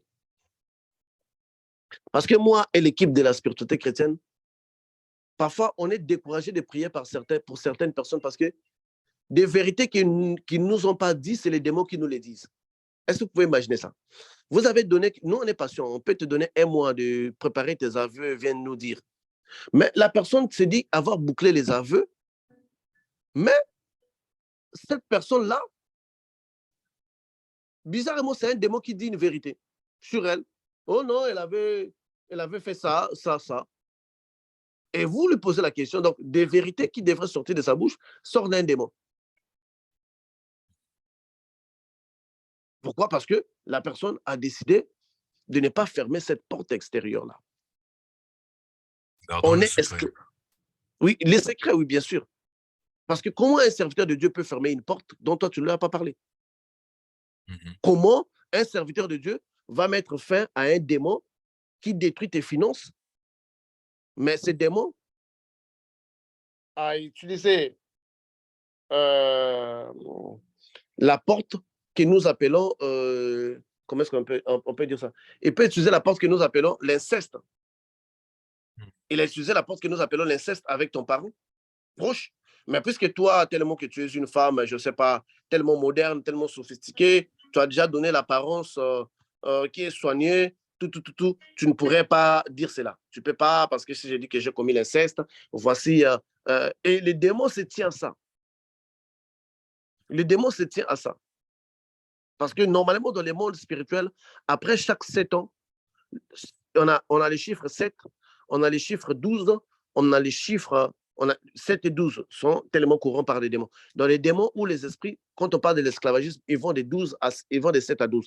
Et même en Israël, d'abord, il y avait une loi, après 7 ans, tu devrais soit libérer ton esclave, si La c'est un relâche. Israélien, ou il les relâche, si c'est un Israélien. Si c'est un Israélien, pas quelqu'un qui vient de là. Si c'est un Israélien, après 7 ans, tu dis, à moins que lui-même il décide de rester ton esclave, et là, tu lui perces l'oreille. Pour dire que je l'ai libéré, mais il veut rester. Le moment des relâches. Donc, il y avait beaucoup de ce genre de choses-là qui concernaient les. Donc, c'est pour l'esclavagisme spirituel, on a les chiffres 7, on a les chiffres 12, on a les chiffres 40. Et d'ailleurs, vous avez constaté que beaucoup de nations, après 400 ans, il y a eu quelque chose qui s'est passé. Mhm. Et ils étaient dans une position, après 400 ans, ils ont renversé ça, ils ont pris une certaine indépendance. Et Israël, dans l'Égypte, après 400 ans, ils ont été libérés. Donc 440 qui est 400, la multiplication, l'extension, 400 ce sont les nombres de générations, mais en réalité c'est 40. 40 là peut prendre 10 générations, on peut prendre 12 générations. Quand on voit dans la Bible, on parle de 40 générations, 40 générations, 40 générations avant les Christ. 40 générations avant, 40 générations, et puis 40 générations jusqu'à l'arrivée du Christ. Et puis on voit un total, un chiffre que nous appelons à peu près les 120. Mhm. Alors, quand nous voyons les 120, on voit le même chiffre qui avait conduit l'apparition du Messie dans le monde physique. C'est le même chiffre qui a aussi conduit l'apparition du Saint-Esprit au milieu des apôtres parce qu'ils étaient autour de 120. Ils étaient autour de 120. Donc, nous voyons qu'il y a des chiffres qui emmènent, parce que quand on voit l'arrivée du Saint-Esprit, c'est toute une libération également. Donc, concernant la présence de ce que vous êtes en train de faire, ça va nous emmener de dire qu'écoute, nous, on ne va pas s'acharner à envoyer le feu des démons crient. Ce n'est pas un spectacle pour nous. Ça nous épuise. Vous êtes là 1 heure en train d'envoyer le feu aux démons. Ça nous épuise. Il y a des fois, tu arrives là, moi qui ai un petit estomac de 4 votes là, parfois tu veux manger, ça nous épuise. Mais parce qu'il y a d'autres réalités qui sont derrière ça, qui tiennent cet esprit-là, esclave en vous, et c'est ces réalités-là que vous ne voulez pas nous livrer. Donc, vous êtes esclave du secret. Vous êtes esclave du secret. Or, si vous nous aviez dit qu'écoute, bon, frère, c'est vrai, vous me délivrez contre l'esprit de célibat, mais moi-même, là, je suis vraiment une guitariste, donc masturbateur, masturbatrice. Ah, ok, bon, puisque là, maintenant, c'est une vice, c'est l'esclavagisme. Nous, on va travailler avec les chiffres 7, 12, 40. Je ne sais pas si je me fais comprendre comment est-ce que vous pourrez nous faciliter même le travail, parce qu'on n'est pas des prophètes. Donc, on ne peut pas avoir avec précision dans votre vie. On peut avoir des flashs sur des choses qui concernent votre vie, qui va permettre à nous orienter. Par exemple, je priais pour le frère Patrick par rapport à ses finances. Pendant qu'on parlait, le Saint-Esprit me montre un flash, un panier dans lequel on avait consacré avec l'argent. Et moi, je lui pose la question, c'est quoi les paniers? Il me dit, ah, oui, oui, effectivement, les jours qu'on avait fait les rituels avaient des paniers. Ce sont des flashs, mais je ne suis pas un prophète pour aller dans la précision. Donc, si la personne me rapporte ces événements-là, ça nous facilite. Et ça nous emmène en fait aussi de changer même les traitements, parce qu'il faut comprendre que les maladies spirituelles c'est comme des maladies physiques. Il y a des traitements adaptés. Donc, à chaque molécule, ça demande des antibiotiques différents. Ça demande des antibiotiques. Les mêmes infections sexuelles ne se traitent pas avec les mêmes antibiotiques, mais c'est toujours l'infection sexuelle, quand même. Mais il faut aller différemment parce qu'on va voir, ah non, ici, là, ça fait pourrir les sexes. Ici, là, son corps est devenu tacheté comme un tenue de militaire Pentagone. On sait que non, ben, ça, c'est un peu plus fort. Il faut aller avec une autre dose. C'est tout ça qu'il faut. Donc, l'esclavagisme, quand on parle de l'esclavagisme, avant même d'arriver au niveau de l'esprit, il faut d'abord voir en réalité des choses que vous tenez en vous comme étant des secrets qui facilitent l'action des démons dans votre vie. Qui facilite l'action des démons dans votre vie. Qui facilite cela. Parce qu'on voit Judas, à cause de son amour de l'argent, Satan avait fini par débarquer dans sa vie. Parce que si Judas avait combattu l'amour de l'argent, vous croyez que c'était lui qui allait vendre Jésus? Pour condamner. Pas Jésus allait faire la commission, allait se vendre lui-même. Il allait chercher là-bas, mettre le masque, allait se vendre lui-même là. Il n'allait pas le faire. Parce qu'il avait un désir qu'il n'arrivait pas à contrôler. Il avait un désir qu'il n'arrivait pas. Il est esclave de quelque chose. On est esclave de quelque chose au départ. Et c'est cette chose-là qu'on ignore, qui est la source de nos problèmes. Tu es très mauvais en matière d'argent. Tu escroques des gens, tu tues des gens, tu calomnies, tu enlèves des gens au boulot. Tu fais de sorte qu'ils perdent leur travail. C'est quelque chose qui n'est pas contrôlé par toi. Tu ne sais pas pourquoi tu veux détruire les gens. Il faut d'abord commencer par là. C'est toute une porte qui est là, qui emmène les démons qui se renforcent.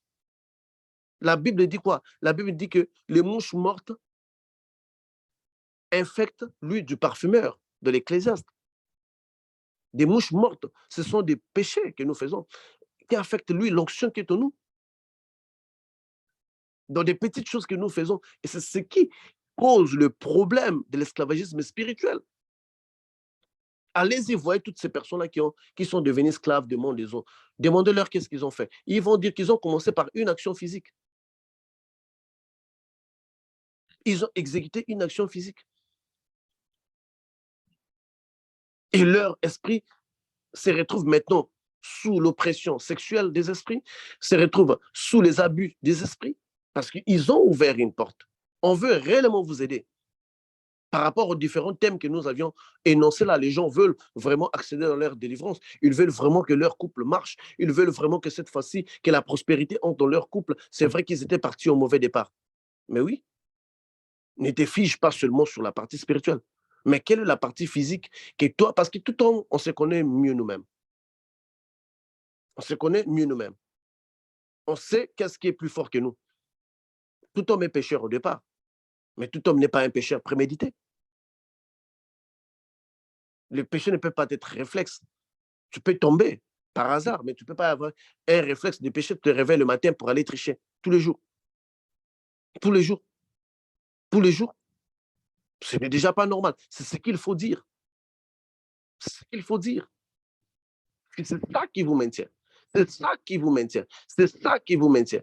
Moi, j'ai toujours dit aux gens, la vérité, c'est comme un billet de banque. Si vous modifiez une petite lettre dans la vérité, elle n'est plus la vérité. Ce n'est plus une petite lettre dans un billet de banque, ce billet-là devient faux, vous le savez. C'est comme ça. Les billets de banque, vous prenez 1000 francs CFA, vous augmentez les choses selon vous-même, vous enlevez. Ce n'est plus le billet de 1000 francs CFA. Il doit être identique tel que fabriqué. C'est comme ça aussi. Et nous recevons des aveux avec des vérités touchées, avec des vérités retouchées. Ou quelqu'un te dit que non, mon frère m'avait violé, mais c'est lui, c'est elle qui avait poussé son frère à arriver à ce point-là. Le manque de part des responsabilités, c'est ce qui emmène l'esclavagisme spirituel à être là. Je parlais avec une sœur, il m'a dit que non, une sœur de l'église m'a appelé pour me dire qu'il va, leur prophète va leur laver les pieds et elle me demande si c'est bon ou mauvais. Moi, je lui ai dit que c'est mauvais. La sœur là, elle veut me convaincre. Vous voyez qu'elle insiste, elle a une partie d'elle. Dans ça, quand ils vont arriver là, qu'est-ce que ces prophètes-là font? Ils vont vous laver les pieds dans un bassin. Ils ne jettent pas cette eau-là. Vous n'allez pas leur suivre derrière parce que je connais ces petits jeux-là. Parce que vos pieds, c'est votre avenir, c'est votre chance. Vous n'allez pas les suivre. On va voir là où les prophètes vont jeter l'eau. Vous allez les quitter, fini. Mais lui c'est là où il emmène cette eau-là. Okay. Un jour, vous allez voir que votre vie ne marche pas parce que ces prophètes-là, c'est un magicien. Parce que la Bible nous dit bien dans le livre de l'Apocalypse, au temps de la fin, il y aurait plus de faux prophètes et plus de faux apôtres. Ce sont les deux personnes-là qui vont prédominer dans les ministères, des faux apôtres et des faux prophètes. Vous en arrivez là que un jour, vous voulez obtenir la délivrance, supposons, votre vie ne marche plus, on se rend compte que le Saint-Esprit nous dit que c'était l'eau que tu avais lavé tes pieds, que les prophètes avaient pris. OK. Mais ne jette plus la responsabilité aux prophètes. Il faut dire que j'ai été têtu. Je ne sais pas si vous comprenez cette nuance-là, le frère Patrick. Le simple fait que vous reconnaissez que vous avez été vous têtu. C'est là où cela est arrivé. Ça soulage déjà le Saint-Esprit. Ça soulage déjà le Saint-Esprit parce qu'il y a une part de responsabilité dans ce que nous faisons. Et le diable, il esclavise tellement notre mental qu'il voudrait que même dans les aveux, que nous donnions une version qui nous favorise ou qui nous innocente pendant que nous savions que ce n'était pas bon. Pendant que nous savions, en mettant les règles dans la nourriture d'un homme, ce n'était pas bon. Nous le savions. Toujours, on m'a dit, il m'a dit de faire, voilà. Non, mais c'est... Je vous ai dit, hein, si nous disons que nous n'avons pas commis un péché, nous faisons de la parole de Dieu un mensonge. Dans le simple fait de ne pas prendre la responsabilité, on ne nous pardonne pas d'abord. Oh, un tel m'a fait tomber. Non, on ne te pardonne pas. Dieu là, vous voyez là. Tout ce que l'homme expérimente, Dieu connaît ça. Et je pense qu'il a tout ça aussi.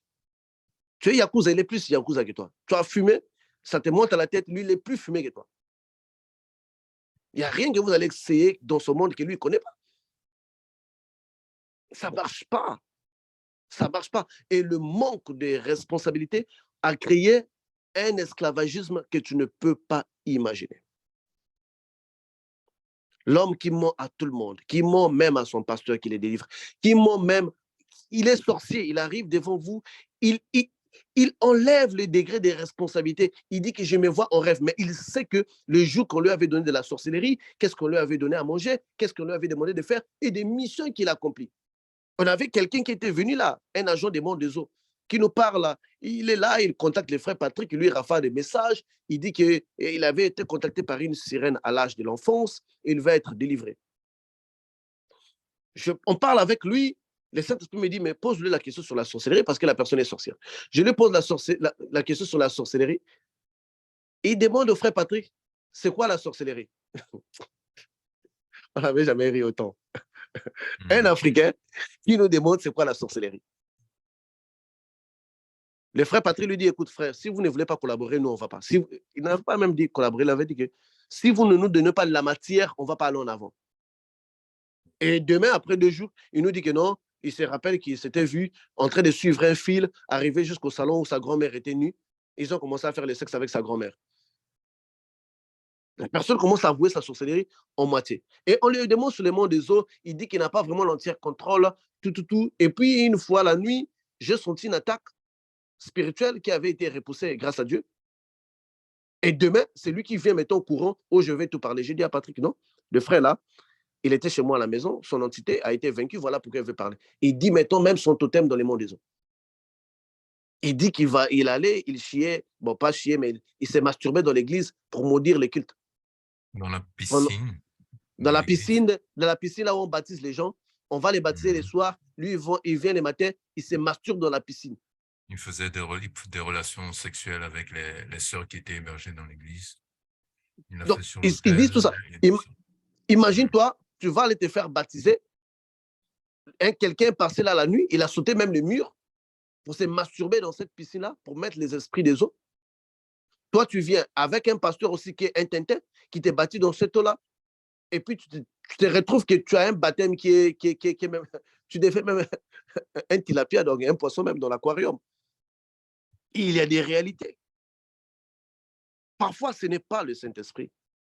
Parfois, c'est nous qui ne voulons pas collaborer à fond, parce que nous avons une responsabilité. Nous avons un côté que nous voulons sauver de nous.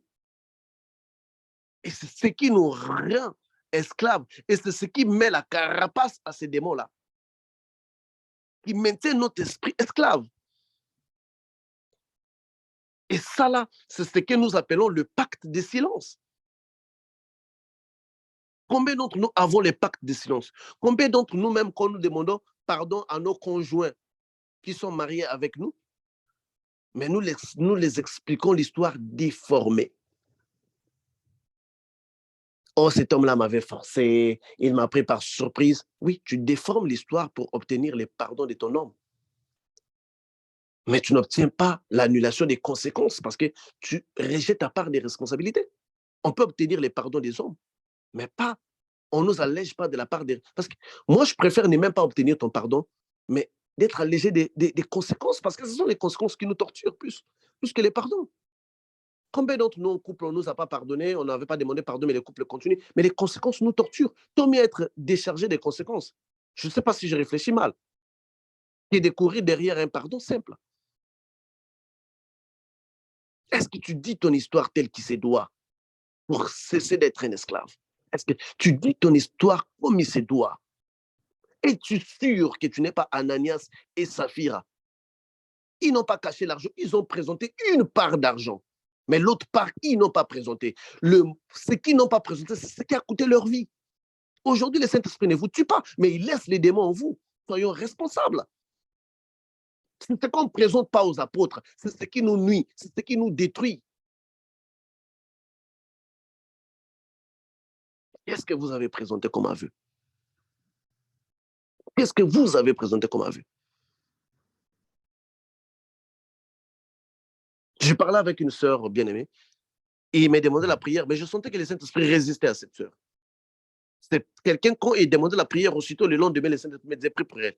Mais le Saint-Esprit résistait. Moi-même, je ne comprenais pas. Mais pourquoi est-ce que quand je veux prier, parce que quand je prie pour quelqu'un, je sens une énergie qui monte. Le frère Patrick est là. Il y a des jours, je le fais attendre un mois. Je ne prie pas pour lui. Mais un jour, on peut seulement être là, frère, connecte-toi, je vais prier pour toi. Parce que je sens maintenant cette énergie-là qui me dit prie. C'est un signe. C'est ainsi, les apôtres le savent, ils passaient, ils te voient imposséder, ils s'en foutent de toi. Ils vont te passer jusqu'à ce que le Saint-Esprit va dire, priez maintenant pour lui. Ce n'est pas juste poser la main comme ça. Non, non, non. La Bible dit n'imposez pas la main avec précipitation. Ça veut dire qu'il y a des signes intérieurs. Mais le Saint-Esprit résistait à cette sœur-là. Moi, je me suis dit, mais qu'est-ce qui se passe, Seigneur, que tu ne veux pas? Je lui pose la question, elle me répète le même avis qu'elle m'avait donné. Un jour, on parle, elle me dit que non, j'étais retombé dans la cigarette. Le Saint-Esprit me dit, c'est exactement ça. C'est ça qu'elle ne disait pas ça. C'est à cause de ça là que moi, je ne voulais pas que toi, tu pries pour lui. Je pose encore la question au Saint-Esprit. Dois-je prier, mettons, pour elle? Saint-Esprit me dit non. Elle n'a pas l'entière part des responsabilités. Elle pense que les situations par lesquelles elle est passée, ça justifie son acte. Les situations par lesquelles elle est passée, ça justifie son comportement. Elle n'a pas encore la part des responsabilités. Tu ne prieras pas pour elle. Jusqu'à ce qu'elle va comprendre, même si on lui coupait la main, rien n'emmènerait un chrétien à devenir dans les péchés.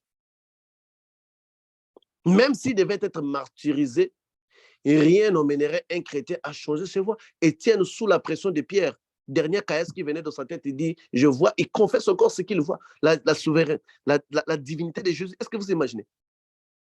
La douleur de Pierre, là, c'est sucré. Hein? Nous, là, dans l'enfance, on nous avait damé des pierres à la nuque. Quand je te dis que c'est sucré, surtout quand on te répète, là, on avait déjà damé la pierre. Mais il confesse quand même Jésus.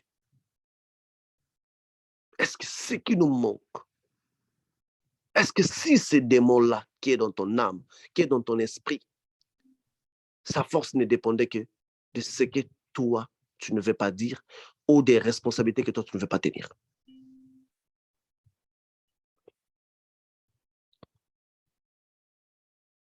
Je vous disais qu'une fois,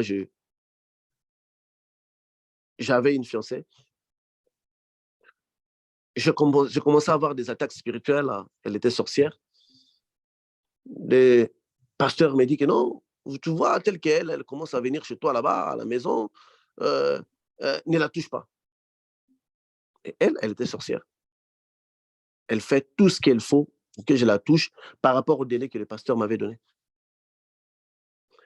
Après avoir tombé avec la sœur, qui était ma fiancée, officiellement, connue par les parents, tout, on tombe, je m'agenouille, je commence à prier, je dis, mais Dieu, toi, tu sais que les femmes, la façon dont toi, tu as créé le corps, donc c'est comme si je veux faire une leçon de biologie à Dieu, quoi, lui faire comprendre comment, ah, toi, tu sais, je commence à me justifier devant Dieu, me justifier. J'entends audiblement le Saint-Esprit me dit, si seulement tu as arrêté de te justifier, d'accepter seulement la part de ta responsabilité, tu seras libéré. J'ai dit, Dieu, peu importe le niveau de ma faiblesse, je ne devrais pas y faire ça parce que j'étais sous serment avec ton serviteur. Je péchais contre ton serviteur, je péchais contre toi, pardonne-moi. Je monte sur les lits, les démons viennent me chercher dans mon corps. Un des démons a dit, tu te croyais fort. Regarde bien ton corps parce qu'aujourd'hui, c'est le jour de ta mort. Demain, les gens vont retrouver ton corps. Là, arrêt cardiaque, tu es mort. On t'attendait vraiment. Et je me suis rendu compte que quand on meurt dans les péchés, quand on meurt dans les alliances, on n'a plus la force qu'on pense avoir là quand on crie dans la télé, dans les Facebook, on n'a plus cette force-là. Même de repousser ces démons-là. On devient comme un petit bébé. C'est comme si les mots sont arrachés de ta bouche. J'étais la bouche bée. Moi qui étais tué, je suis devenu une petite souris. On a commencé à m'emmener. Je voyais que je m'éloignais de mon corps et je sentais que moi-même, les battements de mon cœur s'arrêtaient. C'est comme si j'étais connecté encore avec mon corps, mais je sentais que quelque chose s'est passé là dans mon corps. Je sens juste une grande lumière qui coupe le chemin. Je vois un démon. Je l'écoute clairement qui dit, Dieu, tu es injuste et pourtant il a péché. Laisse-nous, on va l'emmener. Ça, c'est de l'injustice.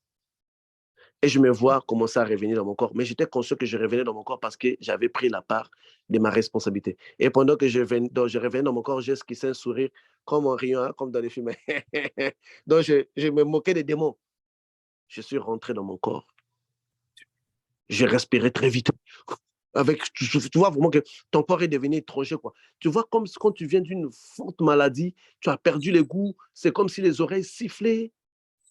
Et quand je ne sais pas comment est-ce qu'on dit ça en français, quand tu bois, par exemple, l'autre fait, hein, c'est comme si tu fais un renvoi.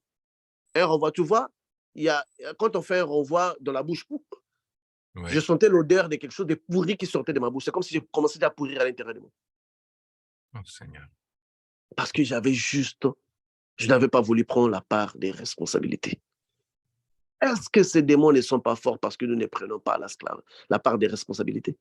Est-ce que nous sommes esclaves de ces démons-là? C'est parce que nous ne sommes pas seulement, nous ne voulons pas prendre notre part des responsabilités parce que nous voulons sauver quelque chose, parce que nous voulons nous justifier plus que le sang de Jésus. Oui, mais professeur, il faut reconnaître quand même que c'est assez vicieux. Parce qu'au départ,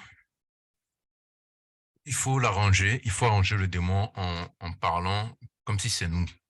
C'est-à-dire que on a une mauvaise pensée, on ne dit pas le démon nous a mal inspiré, on dit nous avons mal pensé. Et maintenant, au moment où il faut confesser, il nous faut accepter la responsabilité à cause du poids du physique. Donc c'est un processus assez vicieux parce qu'au départ, le démon ne veut pas être décelé.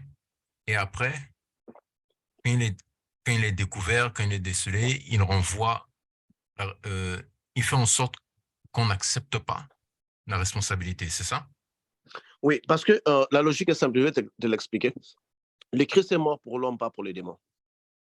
Donc, si tu te présentes devant les Christ, tu dis que ça doit faire ça, ça, ça, ça, le Christ ne peut rien faire. Amen. Parce que ce n'est pas pour ça Mhm. toi qu'il est venu. Pour que le Mhm. Christ fasse quelque chose, il faut qu'il te dise que c'est toi, parce que c'est pour toi qu'il était venu. Amen.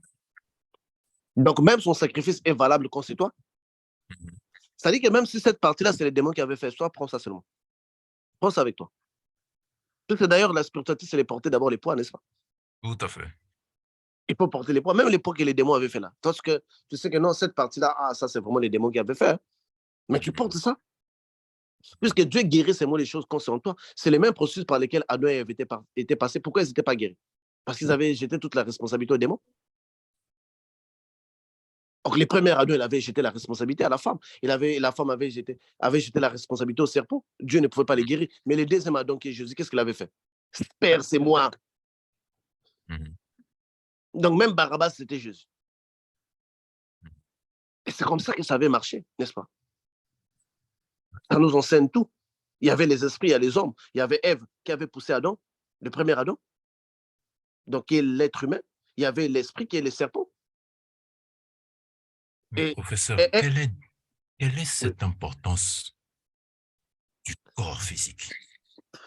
le corps physique, l'esprit est comme une entité neutre qui a besoin d'énergie, OK?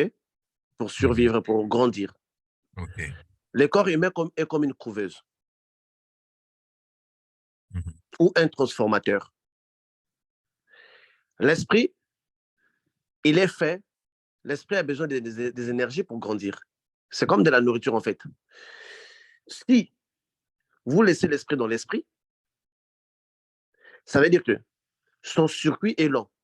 Ça veut dire que pour obtenir, par exemple, une énergie qui lui permet de passer d'une couronne à une autre, ça peut lui prendre des milliards d'années. Parce que c'est l'éternité, en fait. C'est le temps de l'esprit. Mais le corps physique compresse, en fait. Tu vois, quand on fait le zoom, tu compresses, non? Oui. Oui, oui, tu, oui. tu prends Oui. beaucoup, tu les fais en un petit tas pour qu'on puisse les publier. Oui. Le corps joue le même rôle. Il compresse beaucoup d'énergie et les donne à l'esprit en un seul instant. L'esprit évolue très vite. Or, on se rend compte que c'est grâce au corps humain que toi, tu te retrouves plus important que même Michael. Ma Parce que question. les anges sont au service de l'homme. Vous voyez? Donc, le corps humain est pour nous un moyen pour nourrir l'esprit et pour lui permettre d'atteindre sa divinité plus vite. OK. Parce que c'est par le corps que nous atteignons la divinité. C'est par le corps. Et les démons savent que si la divinité est éteinte par les corps, donc nous, on n'a qu'à se placer dans les corps, on va atteindre l'énergie qu'il faut de la divinité dans les corps.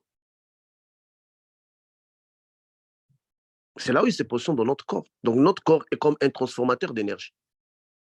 Il te fournit les énergies OK. que tu pouvais obtenir en 1000 ans, ton corps te les donne en 24 heures seulement. Il compresse. Mais si tu quittes le corps, cette énergie-là, tu dois l'attendre en 1000 ans. Les petits pas là, que tu fais là, en 24 heures, dans l'esprit, tu les feras en 1000 ans. Donc, il est OK. logique que si tu utilises ton corps dans les bons sens, Voilà pourquoi l'homme est l'unique entité qui peut défiler des couronnes. Tu peux aujourd'hui avoir telle couronne, demain tu deviens autre chose dans les royaumes de Dieu. Les anges n'ont pas cette possibilité-là. Gabriel reste Gabriel, Michael reste Michael. Ok. Ils ne peuvent pas défiler. Ils ne peuvent pas défiler. Ils ne peuvent pas défiler. Donc, c'est Donc, dans les corps, là, que nous atteignons si vite la divinité. Et c'est et ça le donc, même processus que Jésus nous a montré aussi également. et donc euh, toute, toute addiction liée à ce corps est un esclavage, en fait. Est un Que ce, esclavage. que ce Et soit... c'est ça le premier esclavage, parce que je sais que les gens, vous m'attendiez dans l'esclavagisme spirituel. On en a parlé de long et en large. Hmm. Mais on a tellement trop oublié l'esclavagisme mental et corporel qui met notre esprit dans ces conditions-là. Donc, Et c'est de ça que je tenais à parler aujourd'hui, de savoir que oui, l'esprit peut être malade, l'esprit peut avoir ses problèmes, l'esprit peut avoir ses... Mais tout ce qui affecte l'esprit vient du corps. Quand tu es dans le corps, tout vient de l'esprit, du corps. Et c'est ça qui donc, constitue le vrai esclavagisme. donc tout ce Parce qui qu'en est... réalité, en Oui, réalité, oui. avec un corps amélioré, avec un mental amélioré, l'esprit n'est plus esclave. Il va être esclave de quoi? Il n'y a plus qu'une logique. Donc, professeur, si je comprends bien, l'illusion dont il est question ici, qu'il faut combattre, vient, son impact, son premier fondement vient du corps, en fait. Oui, son premier fondement vient du corps parce que une fois que nous avions le corps, je répète encore, une fois que nous avions le corps devient le responsable numéro un de l'esprit. Ton esprit n'est pas supérieur à ton corps quand tu as le corps. Non, non. Quand tu es dans le physique, Quand tu es dans les corps physiques, ton corps, mhm, c'est lui la télécommande de ton esprit. ok, Quand Dieu descend dans les physiques, il repose sa divinité dans Jésus. ok. Jésus pouvait paraître un homme faible qui mange, qui va aux toilettes, mais toute la divinité, la Bible nous dit qu'il était l'image de Dieu vivant, invisible, qu'on ne peut pas voir. Mais quand on voyait ces Jésus-là, tu pouvais Amen. lui donner une gifle. Mhm. Il transpirait quand il marchait sous le soleil. Mais ça n'enlèvait pas cette dimension-là. Parce que le corps en soi, il semble être faible, mais il garde une certaine grandeur qui peut être plus sentie dans l'esprit. Quand on a des corps, on doit savoir que la commande de notre corps, de notre esprit, c'est notre corps. Hmm, C'est ça. ça prend tout son sens. C'est pour C'est ça que dans ça. certaines sciences du monde, je vais citer un peu pratiquement les arts martiaux. Dans les arts martiaux, il y a deux catégories. Il y a les arts martiaux sportifs, qu'on appelle les arts martiaux de compétition, où on t'a touché quelque part, on a 10 points, on t'a fait un truc, on a 10 points, on combat pour les points. Et il y a les arts martiaux traditionnels, dans lesquels ce n'est pas une question de points, on t'entraîne pour protéger ta vie, on t'entraîne pour pouvoir contrôler la vie de quelqu'un qui veut venir chercher ta vie pour sauver la vie de quelqu'un d'autre, etc. Et dans le deuxième, on est beaucoup entraîné par rapport à la douleur parce qu'on transmet, il y a cette logique-là selon laquelle celui qui contrôle son corps contrôle son esprit, contrôle ses pensées. Celui qui arrive à dompter son corps physique a un esprit fort, en fait. Oui, mais c'est ça la sanctification. La sanctification, c'est la force spirituelle. On ne peut pas être fort spirituellement si on n'a pas pu dominer notre corps. Celui qui domine son corps devient fort spirituellement. Celui qui craint Dieu dans son corps, son esprit aussi va être craint par les diables. Mhm. Donc, ce que le corps reçoit, il les renvoie dans l'esprit. La crainte que le diable ressent pour nous dans l'esprit, c'est cette crainte-là que nous avons pour Dieu dans les physiques.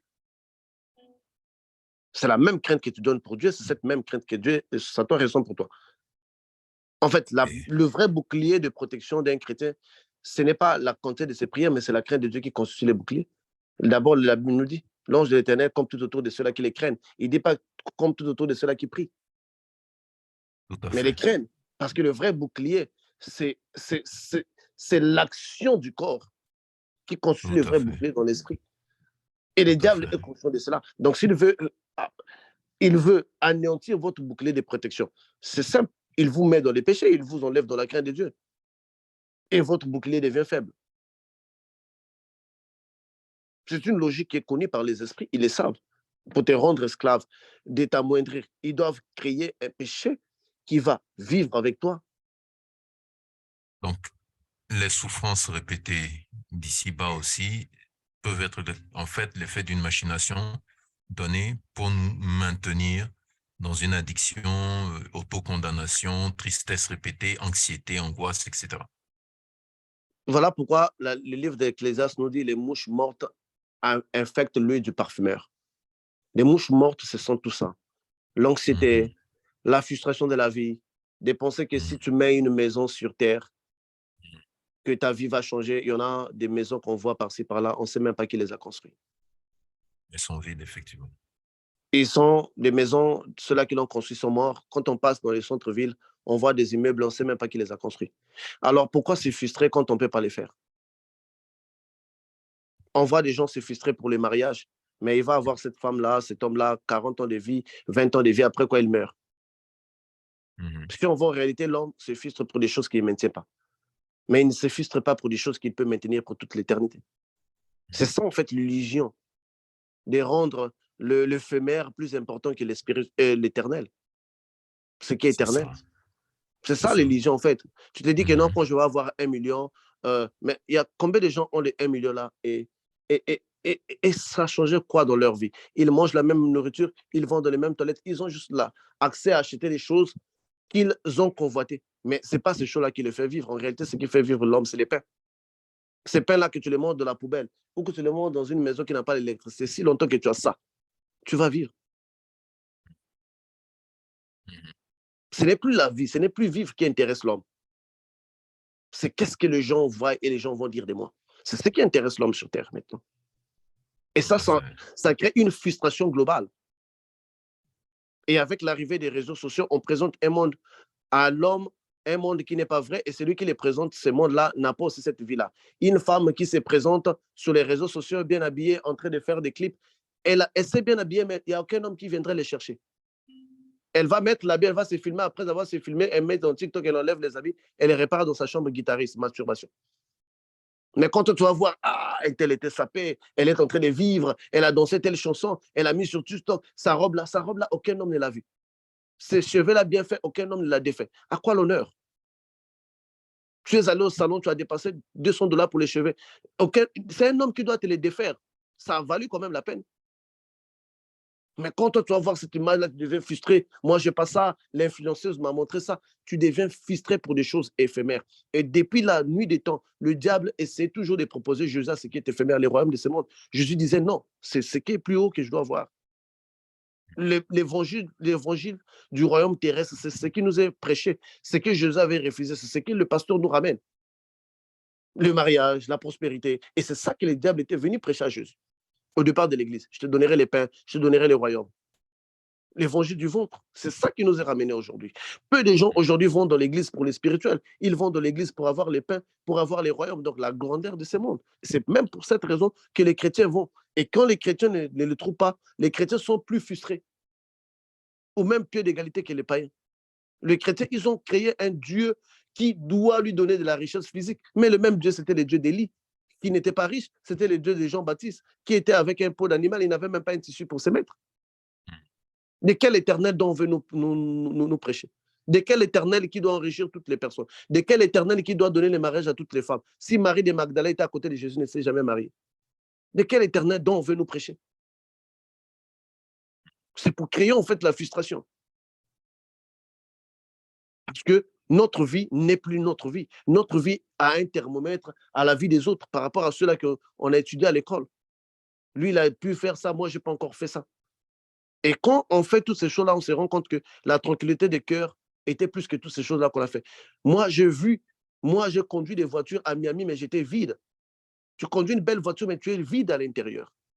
Tu dors dans un hôtel que la compagnie a payé, mais tu n'es pas heureux. J'en ai vu, moi.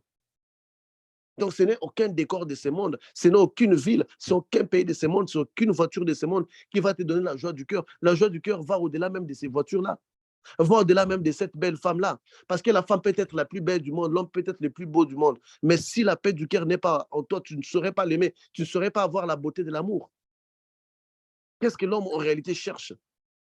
L'homme s'est fixé ses propres objectifs. Voilà pourquoi Dieu ne les ramène pas ses objectifs dans sa vie.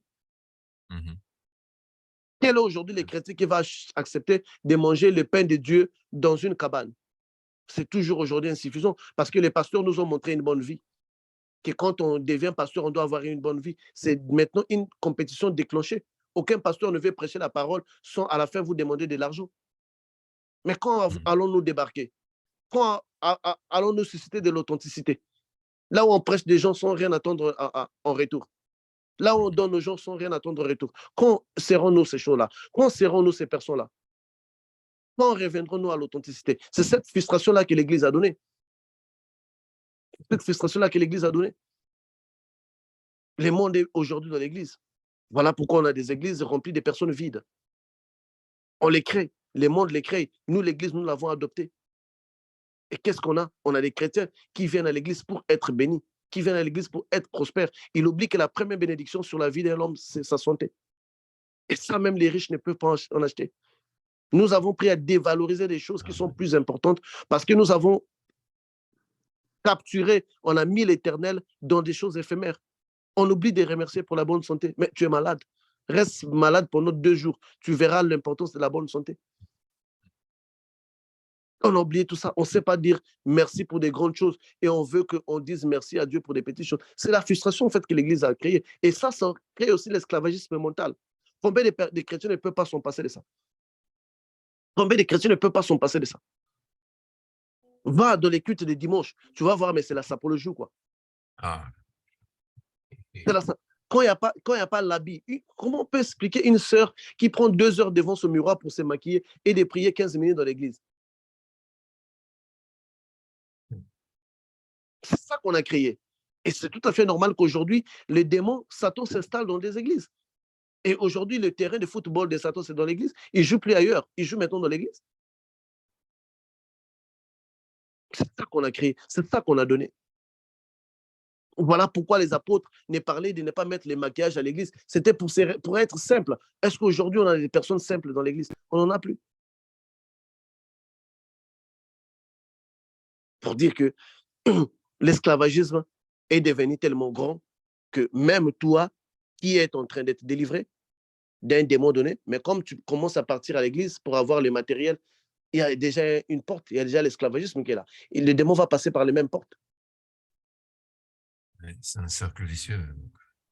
C'est un cercle vicieux. Combien de fois as-tu gêné pour le Saint-Esprit? C'est toi qui gênes pour Marie, c'est toi qui gênes pour avoir bébé, c'est toi qui gênes pour que ton commerce marche. Combien de fois as-tu gêné pour le Saint-Esprit? Quand ferais-tu l'honneur au Saint-Esprit? Quand ferais-tu l'honneur à ton meilleur ami? Quand le ferais-tu?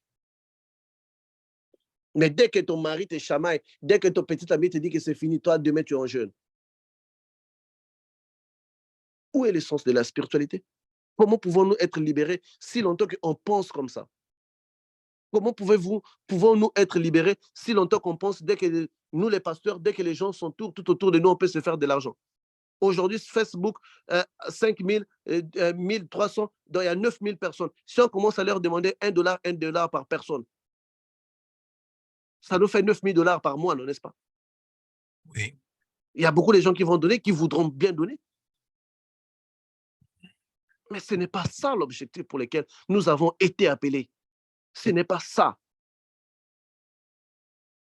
Ce n'est pas ça pour lequel nous avons été appelés. On donne d'abord ce qu'on a à donner.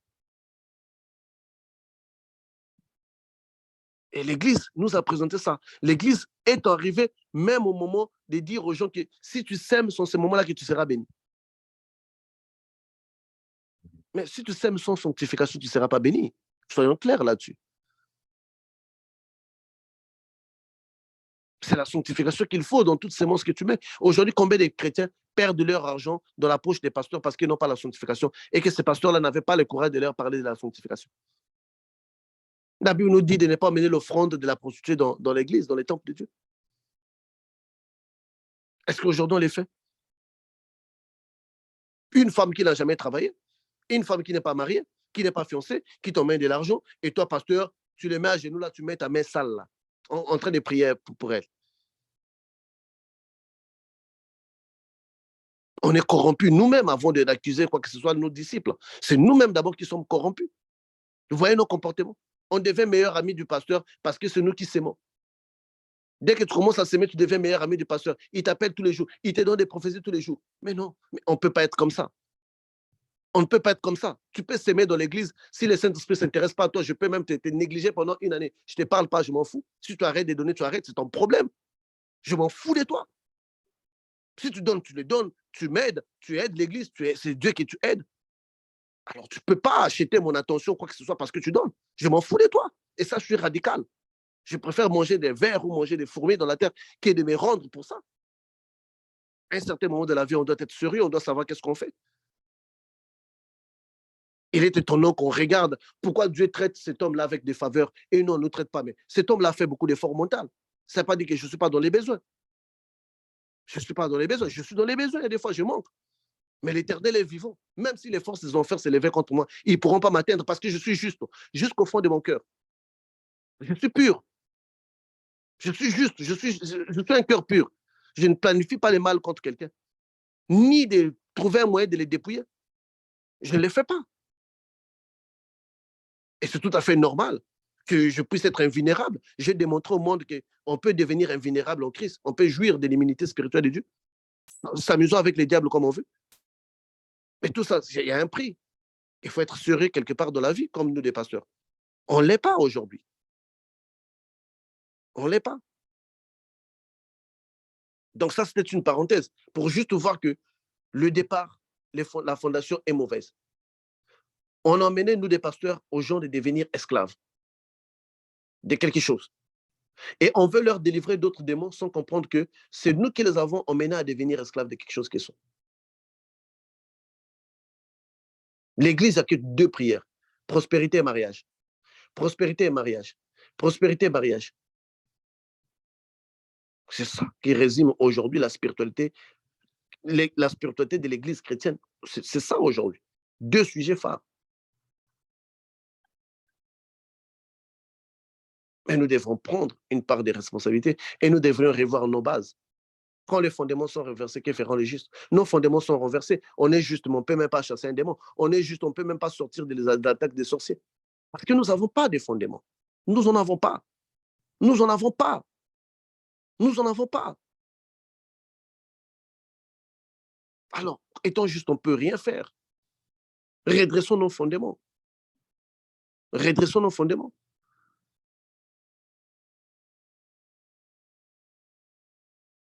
Et moi, je pense que c'est le manque de charisme de notre part. Et c'est ce qu'on a transmis. Moi, je vous dis quelque chose. Tel pasteur, tel disciple. Quand vous ment pas. Tel pasteur, tel disciple. Moi, je connais des gens malhonnêtes. Je connais des gens qui n'étaient pas stables dans leur façon de réfléchir. Une fois qu'ils sont arrivés à côté de moi, ils ont changé. Ils sont devenus radicaux. Toi-même, Patrick, qui est là, tu es devenu très radical sur les choses de Dieu. Tu n'étais pas ça au début. C'est vrai, c'est vrai. Parce que ça t'a affecté, vouloir ou pas, ça t'a affecté. Tu es devenu ça, tu es devenu très radical. Il y a des gens que moi, je ne chasse pas, c'est toi qui les chasses. Tu n'étais pas ça au début. Tel pasteur, tel disciple. On est étonné de voir comment sont devenus. Mais il faut voir, mettons là, l'arbre qui engendre des fruits. Moi, j'ai connu des femmes qui étaient légères, qui sont arrivées aujourd'hui, sont radicales. Tu ne peux plus commencer à blaguer avec elles. Parce qu'ils ont complètement changé. Nous avons constitué une cage dans laquelle même nos disciples sont esclaves. Et c'est ça qui était mon partage d'aujourd'hui. Je sais que vous m'avez attendu sur l'esclavage spirituel. On en a trop parlé, esclavage spirituel. Aujourd'hui, on devrait toucher la porte. C'est cette porte-là. C'est ce manque de part des responsabilités-là qui nous tue, qui ont mené l'Église. Tu te connectes dans les zooms de la spiritualité chrétienne dans le but de t'enrichir, tu ne t'enrichiras pas. Au contraire, la malédiction et la pauvreté vont s'acharner sur toi. Mais les jours que toi, tu vas te connecter pour grandir en esprit, tu verras aussi tes finances grandir avec toi. Ensemble. Parce que je souhaite que tu prospères comme prospère l'état de ton âme. C'est ça, biblique. Quand ton âme prospère, toi Ça, aussi le physiquement, verset. tu prospères. Ouais. Et c'est ça la logique de la Bible. Ne te connecte pas pour devenir riche, ne te connecte pas pour avoir la délivrance, mais connecte-toi d'abord pour grandir. Parce qu'un esprit grand peut chasser les démons tout seul sans qu'un pasteur t'impose les mains. Tu es tellement grand en esprit qu'un démon, dès qu'il entre en toi, c'est la frappe. Dès qu'il entre en toi, tu le frappes sérieusement. Lui-même va partir. Il va dire que j'abandonne cette maison, je ne peux plus vivre ici là parce que ici, ce n'est plus vivable. Et il devait ton ennemi, il ne te parle plus. Hein, parce qu'il te néglige, il te dit que toi, tu l'as maltraité. C'est comme ça. Il n'y a pas toutes les délivrances que l'on doit prier pour toi. La grandeur de ton esprit peut chasser un démon. Ton esprit est si petit qu'il y a trop d'espace en toi. Voilà pourquoi les démons peuvent blaguer. Mais dans d'autres personnes, pourquoi les démons ne restent même pas une seule journée? Parce qu'ils ne peuvent pas. C'est nous-mêmes qui avons conditionné ce que nous voulions, ce que nous voulons aujourd'hui. Et nous jetons cette part des responsabilités. On n'est pas responsable, c'est tout. Et on doit faire un effort dans ça. On doit être vrai dans ce qu'on fait. Ou on le fait ou on ne le fait pas, c'est tout. Mais quand on le fait, on doit bien le faire. C'est comme ça. Parce que le diable ne fait pas semblant d'être Satan. Mais c'est les chrétiens qui font semblant d'être chrétiens. Et faire semblant, ça nous coûte aujourd'hui. Lui, il ne fait pas semblant, c'est nous qui faisons semblant d'être chrétiens. Le diable est vraiment diable. Un sorcier est vraiment sorcier. Mais c'est chrétien qui fait semblant d'être chrétien. Et c'est ça qui nous coûte. On est dans un monde où ceux-là qui ne prennent pas Dieu au sérieux sont éliminés par ceux-là qui prennent Satan au sérieux. C'est ça la réalité dans le monde dans lequel nous vivons. On doit être conscient de ça. On doit être conscient de ça.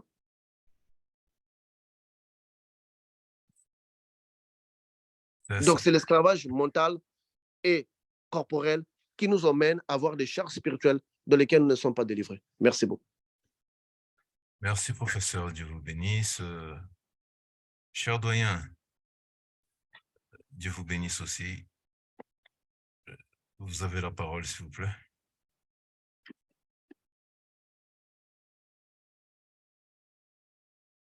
Est-ce que le doyen est là?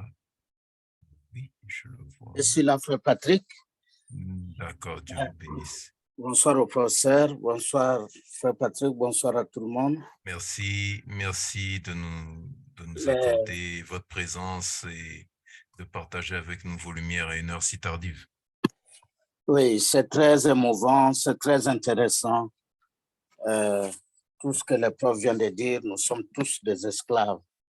Nous sommes tous, je souriais de moi-même ici parce que le prof a donné l'exemple que je voulais même donner, celui de dire qu'une femme qui passe 2 heures devant son miroir et 5 minutes à l'église, c'est ça l'esclavage. La femme, elle se réveille le matin, elle sait qu'elle doit aller prier, elle va vous prendre 3 heures, changer d'habit, donc devant son miroir, regarder, changer de maquillage, changer ceci, changer cela. C'est ça, être esclave de son corps. Ça, c'est la femme, même les hommes. Ceux qui utilisent les produits pour devenir clair de peau, ils sont devenus des esclaves. Ils sont esclaves de leur peau. Et spirituellement aussi, ils sont esclaves. Parce que tout le temps, ils ne songent qu'à ça. Est-ce que mon savon est là? Est-ce que le produit il est encore là? Demain, comment on va me trouver? Demain, comment on va me voir? On est esclave, c'est l'illusion. Donc, a parlé le professeur. Chaque jour, nous vivons dans l'illusion. Nous cachons la vérité. Nous cachons la vérité et c'est ça qui fait que nous périssons facilement. Permettez-moi, dans Proverbe, je crois, si vous avez quelques secondes, dans Proverbe 28, verset 13, il est écrit, celui qui cache plutôt ses transgressions ne prospérera pas, mais celui qui les avoue et les délaisse obtient miséricorde. Et David, nous connaissons tous l'histoire du roi David. David, qu'est-ce qu'il a dit dans Psaume 32, verset 3 à 4? Il a dit ceci: tant que je me suis tu, mes os se consumaient. Je gémissais toute la journée, car nuit et jour, ta main s'appesantissait sur moi. Ma vigueur n'était plus que sécheresse comme celle de l'été. Alors, nous, c'est ce que nous faisons. Nous cachons nos problèmes, la vérité. Nous les cachons au Seigneur. Et comme l'a dit le professeur, nous les cachons, mais nous voulons être sauvés. Nous voulons qu'on puisse prier pour nous. Nous voulons que notre vie puisse changer. Mais la vie ne va pas changer. La vie ne va pas changer tant que nous n'avons pas fait la repentance, tant que nous n'avons pas accepté, avoué nos péchés. Et toujours dans Psaume 32, versets 1 à 2 et verset 5 aussi, nous pouvons lire « Heureux » qui est la réponse à ce que David a dit. « Heureux celui à qui la transgression est remise, à qui le péché est pardonné. Heureux l'homme à qui l'Éternel n'impute pas l'iniquité et dans l'esprit duquel il n'y a pas de fraude. » Et je termine par « Je t'ai fait connaître mon péché, je n'ai pas caché mon iniquité. J'ai dit, j'avouerai ma transgression à l'Éternel et tu as effacé la peine de mon péché. » Psaume 32, verset 5. Frères et sœurs, comme le prof vient de le dire, si nous voulons être sauvés, si nous voulons quitter de l'esclavage dans lequel nous nous sommes mis nous-mêmes, nous sommes esclaves de notre vie. J'entre devant, pendant la période de Covid, il y a un ami américain, un noir américain, et qui me disait, mes frères, moi je suis content de voir que nous sommes tous renfermés chez nous à la maison. On ne sort pas. Les gens qui ont de grosses voitures, des BMW, 5 voitures dans leur maison, dans leur parcelle, ils ont toute une chambre avec des vestes. Alors maintenant, ils entrent, donc ils se mettent à leur place, ils entrent dans la chambre, ils regardent les vestes, ils disent, mais quelle veste je vais porter? Mais je ne sais pas porter parce que où est-ce que je vais partir? Je vais rester chez moi. Et les voitures, il se met au balcon de sa maison, il regarde les voitures qui sont là-bas, il demande parfois ou s'il a eu la chance que les gardiens puissent venir, il lui demande, il dit, mais tu peux chauffer les voitures? Mais il chauffe les voitures, il chauffe les voitures pour aller où il ne sort pas. Mais les voitures, c'est de la vanité, c'est de l'illusion. La vérité, il est esclave de sa voiture, de ses voitures. Il est esclave de quoi? Il est esclave de ses habillements. Voilà. Mais j'ai voulu, frère Patrice, si vous m'autorisez quelques secondes, peut-être que je vais approfondir demain dans l'exhortation. C'est ce que j'allais vous dire, Oui. que demain vous faites exhortation. Voilà. Parce que je vois que vous allez dans les détails déjà. Non, je m'arrête là. Je voulais tout simplement, ce que je dirais à l'exhortation, c'est essayer de lier l'esclavage que les profs viennent d'enseigner aujourd'hui avec ce que nous entendons souvent, les femmes dire, qui confondent, qui parlent de la soumission, et soumission égale esclavage.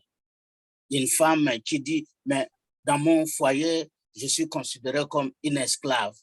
Je travaille comme une esclave. Mais nous allons approfondir ça demain.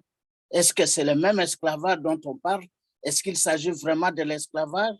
Qu'est-ce que ça veut signifier? La soumission égale l'esclavage. La soumission, c'est de la libération.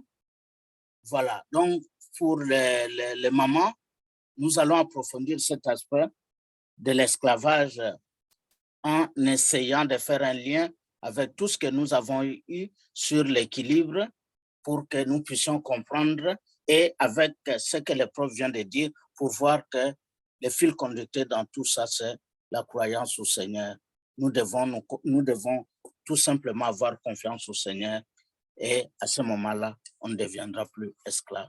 frère Patrick, je peux m'arrêter à ce niveau pour aujourd'hui. Merci. Merci, bien-aimé doyen, frères et sœurs en Christ. Nous sommes dans une série, je dirais depuis la fin de l'année dernière jusqu'à maintenant. Nous sommes dans une série qui bouscule le mental, bouscule notre compréhension de la chrétienté, et je suis heureux de ce que dans les 3 programmes actuels, nous sommes synchronisés sur la même chose, parce que ce thème est en concordance avec ce dont je vais parler le mardi prochain par rapport à la conscience. Donc, nous sommes arrivés à la fin de la séance de ce soir. Il n'y a rien à rajouter, il n'y a pas de commentaires, il n'y a rien à dire. Tout a été clair, tout a été étayé avec des exemples approfondis, que chacun jauge sa spiritualité chrétienne au regard de tout ce qui a été dit. Et il incombe à chacun de nous de prendre les meilleures décisions possibles. La parole de Dieu, l'Éternel dit dans sa parole, j'ai mis devant toi, je prends à témoin le ciel et la terre. C'est en Deutéronome. J'ai mis devant toi la vie et la mort. Choisis la vie. Le choix nous appartient. Le choix nous appartient. Je le dis, je le répète encore, nous disons que nous sommes chrétiens, mais nous n'avons pas conscience de ce que le mot être un chrétien veut dire. Ce que le mot être un chrétien veut dire. Qui sommes-nous en tant que chrétiens? Qu'est-ce que ça veut dire être un chrétien? Qu'est-ce que la chrétienté? Au-delà des doctrines, en termes de connaissances, qu'est-ce que la chrétienté? Qu'est-ce que la chrétienté révèle? Qu'est-ce que la chrétienté doit suivre, doit comprendre, doit appliquer? Et je vois que depuis le début de cette série sur l'amour de l'homme et la femme, nous entrons profondément cette année dans l'approfondissement de ces choses. Je prie Dieu que quelqu'un prenne cela à cœur et que l'Éternel lui réponde dans son questionnement, afin qu'il puisse se rendre compte de ce qui se passe et de ce qu'il est, de ce que Dieu veut mettre à disposition pour lui par rapport à sa vie. Nous vous remercions encore une fois de votre présence. Merci pour votre patience et votre participation. Merci à vous qui nous rejoignez chaque samedi, dimanche pour votre fidélité. Et si vous êtes nouveau sur nos programmes, nous avons 3 programmes. Nous avons le samedi soir à partir de 22h GMT, la grande séance d'enseignement. Le dimanche après-midi, 16h GMT, la prière d'intercession précédée d'une exhortation et d'une séance de témoignage. Et mardi, nous avons une séance de réflexion, de partage de réflexion sur un thème biblique. Et actuellement, nous sommes dans une série de prises de conscience de notre statut, notre nature, nos obligations, notre devoir, notre façon d'être au regard de la Bible en ce qui est dit être un chrétien. Donc, nous nous retrouvons tout à l'heure, pour ceux qui ont déjà passé le cap de minuit, tout à l'heure le 26, dimanche, donc 26 mars 2023 à 16h GMT précisément, pour notre prière d'intercession, séance de prière d'intercession. D'ici là, au reste, frères et sœurs en Christ, que l'Éternel vous bénisse et vous garde. Bye bye. Bonsoir à tous, à demain.